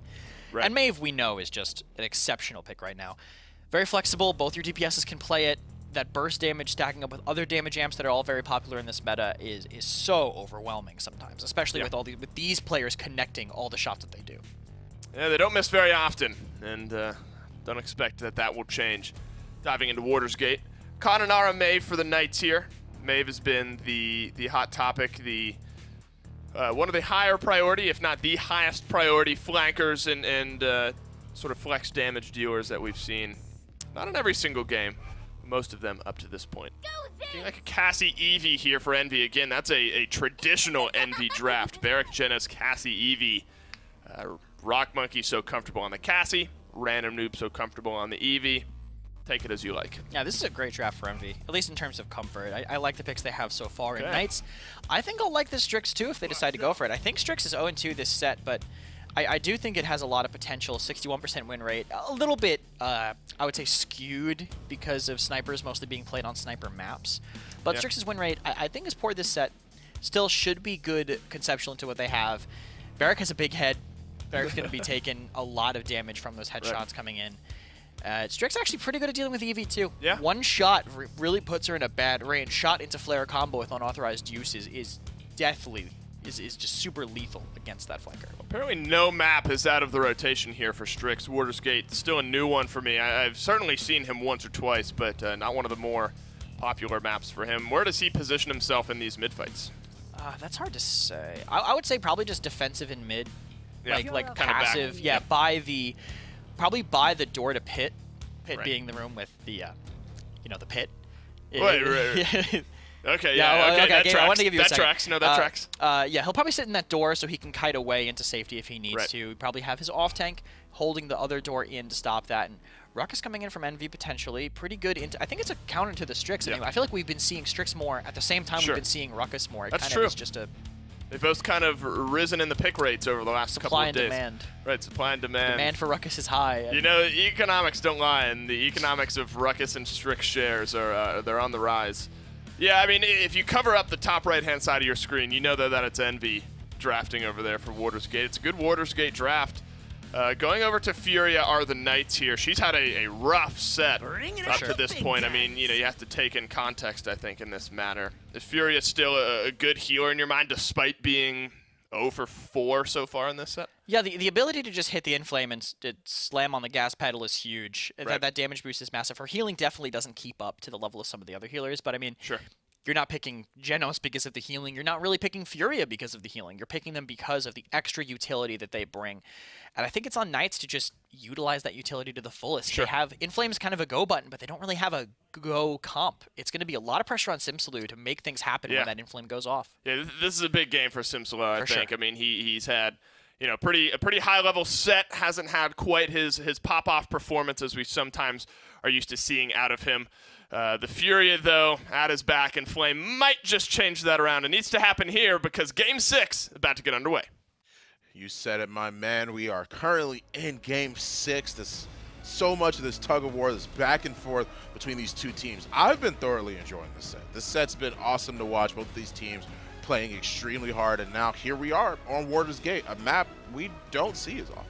Yeah, and honestly, you can tell they're reaching maybe a little further down in their pockets right now as the Knights. And it's going to be interesting to see how they come through. I mean, the Knights have played on this map a few times. Most of the time, they're the ones who opt to go here. So it is definitely something more in their wheelhouse. And well, the question on the desk was kind of Strix. Right. He's been on the rise on several maps. How will he fare on Hoarder's Gate? I have a strong feeling that it's not going to be fantastic. It's not necessarily the most stellar map where I think, oh man, a sniper can sit like here, here, here, and here. But it's still clean damage and it's still Ricotta, so I can't really argue against it either. You already see that Envy's really just going around the side there, not being as aggressive. G-Bunny, Cuss, Ricotta all the way in the back, just pretty much biding their time. They do get the kill on the Toki though, so that's going to be something, especially coming into this mid-fight. 21% on the point for them. That kill already on Toki is going to force the rest of Envy back, give them a little bit more respect, and the percentage is steadily climbing. And unfortunately for them, losing specifically Toki means there's not really much room to go sit on the point and try to contest it. So that's going to be clean capture so far for Knights. 75% before Toki gets back. And even then, he was only able to stall it for a second before he's taken almost all of his life and gets burned down. Gets burned down for a second time, but now Envy slowly waking up finally. They're able to get 2 kills. Zarini finding one of Mr. Hayes, but Envy was just, I guess, looking for an opportunity or being more aggressive. Toki did go down again, that much is true, but I believe Envy was actually following up a lot closer than they were, being able to go in when they knew that Toki was low, just to make sure they could capitalize on some mispositionings or just really anything. I mean, your verbiage, Envy seeming to wake up, is almost perfect on this, where it's just like, it felt like they weren't awake for the first half of that fight. They were just, well, holding W and then hoping that the best came out of it, and unfortunately for them, it didn't. Now they're going to have to experience this overtime, 99-78, to see if they can just stay alive in this and maybe turn this one around. Yeah, it's definitely not going to work out for them, though. PK, I mean, they're on it. And I think the way you phrased it earlier was also really perfect as well. They're pretty much reaching into their pockets, trying to pull out something Envy might not be used to. They're trying to use their map pool to their advantage in this case, and they've brought out the Warder's Gate. And once again, we already saw Ricotta get like 2 kills before on the Strix, a map you would pretty much never expect to see Strix on. And it's working out for them. I mean, PK, they definitely know how to play this map. They're playing it well. And early Hexfire is already going to try and be used to get some type of damage onto the Khan, but the battle shout, and he drops down. He's already out of line of sight. Yeah, it was definitely a Hexafire. Yeah. It was definitely used. Did not quite find as much, I think, as Rubu wanted to right there. Ricotta being able to find some really choice shots. The last one onto Rock Monkey. And, well, he's showcasing what Strix can do in a lot of these scenarios. I mean, if you know the tech really well, it doesn't matter how zoomed in you get. You're still going to be very comfortable and very confident in where you aim. And, I mean, yeah, maybe you miss the headshot and you get a body shot. Oh, no, 1,200 damage. It's so bad. Oh. And so I think he's in that kind of position, specifically with Eevee, with Genos, with the Cassie. He's almost always going to be doing half their health. I mean, yeah, in this case, it's going to be able to net them a win. G-Bunny with 2 kills, Simsaloo with 1 of that very last interaction, I should say. The overpower comes through, manages to snatch 1. And then here, of course, we're going to see Ricotta doing his thing on the Strix, just scoping in. He's like, oh, found him. There we go. Like he's like looking around for people, positioning himself in the back, fire the damage it is they need. And with him and Simsaloo sitting at the top, I mean, the slash lines already are indicative of how well they're doing this year. 5-1 for Simsaloo.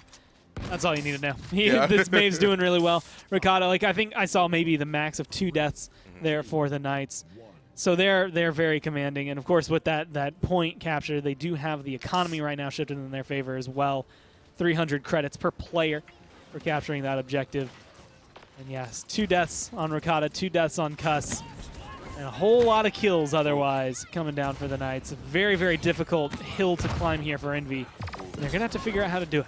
Unfortunate flashbang there coming out for Ricotta. They're actually trying to stifle to make sure they can find some type of opening for themselves. They know how pivotal that Strix can be, especially in these moments like these. But the Void Grip on the Zarini is going to be enough. Another crossbow bow from Rock Monkey is going to net that kill into Simsaloo. Put a fork in him. He's done in this case. 42% on the point for Envy. And now they're pushing in that ultimate, the Ice Storm, really just used to split up G-Bunny and the rest of his team to make sure they could capitalize on the fact that he's a lot more forward than they are. Well, they're going to be able to burn through that one. All they needed was a little bit of space, and Envy are able to do a whole lot of capture in that little bit of time that they had. Good shots as well to chase people down. This should be a very, very solid start to the push. I mean, that's a full team wipe from the Knights. Yeah, Toki with 2 kills right there. Rock Monkey with 1. Really just going to try and push forward, try and get this sort of aggressive zone going, trying to make sure they can keep the rest of PK out, prevent them from coming back to payload as easily as they will want to. G-Bunny on the side, disengaged bow already. That shield is gone. And I believe if we can look at the items again real quick, I'm actually curious to see what, if he does have record. No, he only has record 1, but that shield depleted immediately. He got the disengaged bolt, he was popping him, and really G-Bunny just had a bit of a problem trying to get in there, of course, as you would with Cassie. She does a lot of damage. Big Game's going to play a huge role into that. They know Simsalu's back there, and by them backing up, it's actually playing a little bit more into what sort of they would want. He does manage to sneak out of there. Simsalu does manage to dash out, but by them backing up, they could have kept an eye out for Simsalu since he was so low, and just as I say that, they do find the kill on to. Some good shots either from Ricardo or from Rock Monkey. Really are what it takes to open the door or close the door, depending on which side you want to be on. A minute and 10 left. They have more than enough capabilities of getting to the payload, keeping things rolling, and causing a lot of deficits, defeats for the Knights. They got to figure out the pace they want to go at, and it kind of slows down in the middle of the round here for Envy. They figure out where they want to approach. I mean, 2-for-2 trades back and forth between the entirety and the entire team. Means they're kind of, I want to say, losing their grip, right? When you can only keep maybe one tank alive. It's not necessarily the solid push that you want going forward. So with 30 seconds left, everyone's going to be able to regroup. Rock Monkey's still kind of in a further forward position. Their goal is just going to be knock 1 to 2 members out, move back into this payload. Yeah, a couple good shots, though, from the Eevee. Oh, random nuke, man. He landed all of those shots on the Simpson. He actually went in the Ice Storm to follow through. This is their opportunity to try and go in. They stagger out Rakan. They stagger out Zarini. Both frontliners are down, and you definitely don't want to leave Ricardo and the rest of your very, very squishy teammates open for Team Envy to just push in and try and find the kills that they need. But all ults on PK's side are up. They just use Ice Storm, and with random dude going down, man, that sucks. That actually really sucks for Envy. Rock Monkey opens it back up, though, by getting kill on the Zarini, which is going to force G-Bunny to go in there and try and stall for a little. I mean, still in overtime, still has 3 time and space. An incredibly low Rubu does go down, but it took him a while to get there. Dome Shield was dropped, and Rock Monkey's going in. Oh, entirely. And he actually finds a lot of not daggers, but crossbow bolts on the cusp, which is going to be enough for Mr. Hayes to finish off the kill. Simsalu uses Midnight. There are a lot of ults being used because they don't want to let Envy even this up, but it seems like they're just being so aggressive. But there's really only 2 of them left. One of them's down. Now you have the Barrack. Now you have the Ruckus, but Ruckus can't even push in. He's already back behind that wall, that little crate right there, trying to heal back up. Really, there was only 2 of them that could have fought that. Knights wanted to stop that more than Envy wanted to push it, though. Right. That's like 100%. a significant difference. Dome Shield was dropped, and it bought them time, but they maintained 3 other ults. Granted, they were 3 ults that might not change too much, and that's actually the biggest thing. The suite of ults that Envy has, Ice Storm can be really good for maybe finding a pick. Dome Shield is really good at delaying the end of a round or maybe buying back some space. 3-timer space is quite literally hit or miss. Right. Hexafire, I'm just going to go with the batting record today, has not been impactful. Yeah. If this one comes through and gets 2 kills, that's already knocking it out of the park. If he can find 3, then very, very solid on that, but Scout doesn't matter. Whereas Seismic Crash, Midnight, Overpower, Inflame, like Knights, when they get their ults, they're just better. Oh my goodness, Mr. Hayes, the master brain, the galaxy brain right now on this man. Double kill for him. Double kill for Random Noob. Sorry, triple kill for Random Noob is going to cause him a whole team wipe. He knew where they were. The call-outs were there. He capitalized on it, and he maximized on that for his team to net them 60-something% for them right now on this push. Who needs Hexafire to hit 2 when you can snipe 2 like that? I mean, just literally just blows them out of the park immediately. And God. there's not many other ways to crack that one down. Mr. Hayes wins his team the point fight. That's the point we're trying to get across. That's a headliner. Put that up on the news. Next time you turn on the news, Mr. Hayes is there for having murdered 2 people in cold blood back there near the spawn of PK. Wonderful through time and space, man. And literally, yeah, Mr. Hayes did win them that fight by netting them the double kill on such a well-spaced, well-timed. Oh, nets Envy the 2nd point. And this momentum hasn't really stopped for them. They've just been constantly going in. Here's the follow-up. Compared to how overwhelming that was, here's how underwhelming Hexafire was. I didn't even realize it was used. Oh, I didn't either. While we were talking about that. I didn't either. At some point, there was a Hexafire. And yeah, that about sums up the way I've been feeling about Hexafire today. But as it's coming through, Dome Shield, 87%. No one can win off of this. No defense point for Knights available. And even if they can push it, it's only going to tie it 3-3 here for Envy. Still, they would much rather this go in and maybe fight on equal footing.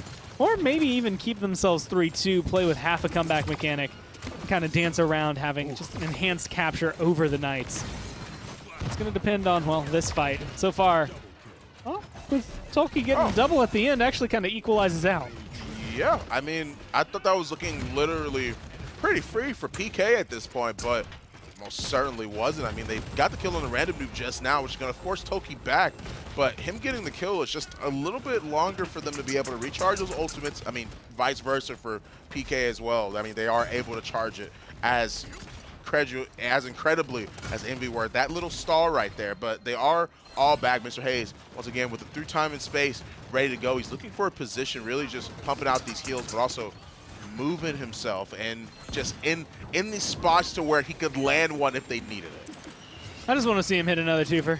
I love big through times and spaces, but the question is whether or not he has another one in him. Normally, you get maybe one a set, and that's, you know, if you're lucky. Even on top of that, being able to find that kill might not come through for him. I don't expect to see through time and space, honestly, for the rest of the round. It's going to be a good starter next time around. Tolkien did go down. G-Bunny's low, but I think the health bars on the Knights are just too high. Envy doesn't seem to have much control over the payload right now. Yeah, I agree. The Inflame as well. They want to be able to make sure that PK holds their ground, gets them off of this point. They no longer want to deal with any more of the shenanigans that Envy has in store for them. They're being forced to back up. Wall puts it right up in front of Rubu. Not going to let him go in to really try and touch. Payload is moving. Toki, man, just turned around. Pop Zarini, pop Simsalute. Now hold on a second. Now we're in a position where Envy could just end up evening this up, and a clutch shot from Random Noob does let them do that. Yep. Is all I can say about this one. I mean, it went from very shaky control around the payload during the last corner to, yeah, we're pushing this in. I mean, it's just very good adaptability, good reads coming down from Envy. Much like this one. I mean, you don't get that often. That was right through the Inflame as well. You can actually see, you know, watching it back that slow, Cuss was in the animation popping his ult when that happens. And speaking of the Inflame, not available coming into this round. Through time and space is. And so we won't get an exact repeat of that, but it's definitely going to be a favorable fight for Envy here with their suite of ultimates, even though they are inherently weaker, being more available. Yeah, man, I mean, like, the fact that Inflame is gone is absolutely huge for Envy to be able to push this one in. Doesn't get it quite as often this time. Now he tried it once, tries it again. Not going to be as lucky the second time, but Zarini, man, ends up getting popped once again by Toki. I think Toki's the hidden MVP of this game on Warder's game. I really, really think he is, because when they were pushing around that corner, I saw him. I was like, oh, he has to be pretty low. I see Zarini turn around. I'm like, okay, well, he's going to end up killing Toki. Toki kills not just him, but Simsalute as well. And it allows them to push in and get this advantage. And now they're sitting down 87%. Simsalute tries to go in, but he gets taken down as well. They're stalling, but I don't know if they're going to be able to really close this one out with the Dome Shield just now being used. I mean, just being able to find the zone. Rubu's getting aggressive on top of them just to try and make sure they can close it out. G-Bunny's gone. Zarini's gone. Man, the Knights are going to be gone.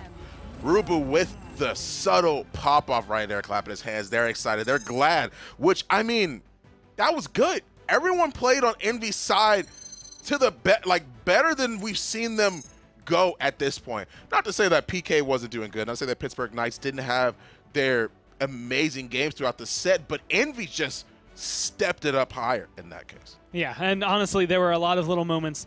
Again, adaptability and elasticity are the words I've been using a lot today, and I think they both describe Envy when it comes down to it. Tolkien, I think like you said, probably the most prominent member on that last, what, 3 fights, 4 fights, exactly. 3 points that Envy were able to rack up. I mean, he was able to find a lot of kills.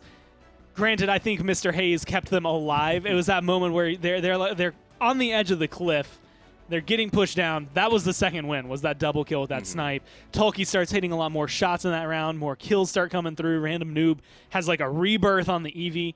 That it just felt like they were revitalized. Right, yeah, I mean, what else can you really say? I mean, Envy really just cleaned it up. We thought it was going to be to a Game 7. They seemed that it was going to be a really amazing game in this case, but Envy closed it out. Going to throw it right back to Desk to end the set.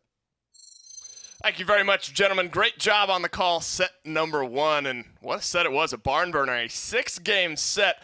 Finally comes down to it. The Knights out to a 3-1 lead. A big snipe from Mr. Hayes turns things around. And Envy complete the comeback on Waters Gate. Complete the set, 4-2 for them. And that was an exciting end to this set, Kresnik. I'm not sure that we deserved anything else. But Envy do end up winning this one very, very close down the stretch. But they worded it very well down in the cast, I think. The small moments kind of gave a second win to Envy because they looked back against the wall throughout most of that game. I mean, they're a team that I think has had a mentality issue sometimes. I feel like they need to kind of get themselves rolling to really go, but definitely the 2-man through time and space from Mr. Hayes. I think that little outplay by Random onto Simpsy that we got to catch, almost the headshot fire from the ice staff was just the little bit of things just add up and kind of keep the momentum going, and Random actually out-damaging Rock that game. So I think great performance by him on the Eevee on a map that normally, I think right when the map came out, people were saying that Eevee wasn't going to be great on it. They were kind of just saying, oh, it's so flat, there's really no way that you can cross that distance. But people figured it out. They understood how the map goes. But I think good performance by the tanks, too, from Envy. Tolkien, monstrous, 17 and 9, top kills tied with Simsaloo in the game. Rubu, 6 and 10, but on Waters Gate, you're kind of just making room on Ruckus. You're not really talking about looking at your stats. I mean, he out-assisted Cuss on the other side. Cuss had a tough set today. You know, he didn't. In their wins, he had good performances, but you know, a couple games like this where he just probably wasn't performing up to his own standards, admittedly. The frontliners, yesterday that was a big storyline to watch. Today, much the same. Tolkien coming out big here on Barrack, another storyline to watch as we continue out through our day. Yeah, Barrack has, I think, really just been proven as, I don't want to say just purely superior, but in this meta, Barrack is definitely the preferred frontline, I think, most of the time here. So much damage, so much survivability, great ultimate for that, and resilient. Like, Inara's ultimate scales way worse as the game goes on, right? Seismic Crash in the 3-3 round basically does nothing. It's like slipping in the shower but catching yourself. It's like, oh, all right, I'm fine, don't worry about that. Other than the small heart attack the players get when they get hit by it, it doesn't really do anything. Dome Shield buys you that same amount of time no matter how far in the game you are. Record 3, unless your entire team buys it, is not going to be enough to go through that 20k HP. What are your thoughts on where Envy stand as a team right now? Because one of the things I brought up pre-game was kind of, you know, this is week 6, 7, technically counting the bye week, and a 13-week split. We're kind of right at that halfway mark. Do you think Envy are playing some of their best Paladins right now? I think they're playing really well. I mean, they beat NIP recently. Na'Vi just narrowly beat NIP, so I think they're definitely in contention for second place, built behind VP. And we do have a chance to prove themselves against VP again at some point in the future. I think that's going to be the real test of who's at the top. Big test. Virtus Pro, of course, playing here today. But before that, send it down to an interview, see how Envy are feeling. All right, well, I have a plethora of questions I can ask you, but we got Mr. Hayes here, so I have to start with the most obvious one. 2 for 1. You get a really good ult that felt like a revitalizing moment for the team. What was that turnaround in Waters Gate, and how did it feel being able to hit that shot? I mean, it felt great. I just started yelling. I'm like, I got 2, and I knew we had it after that. You know, I was pumped up.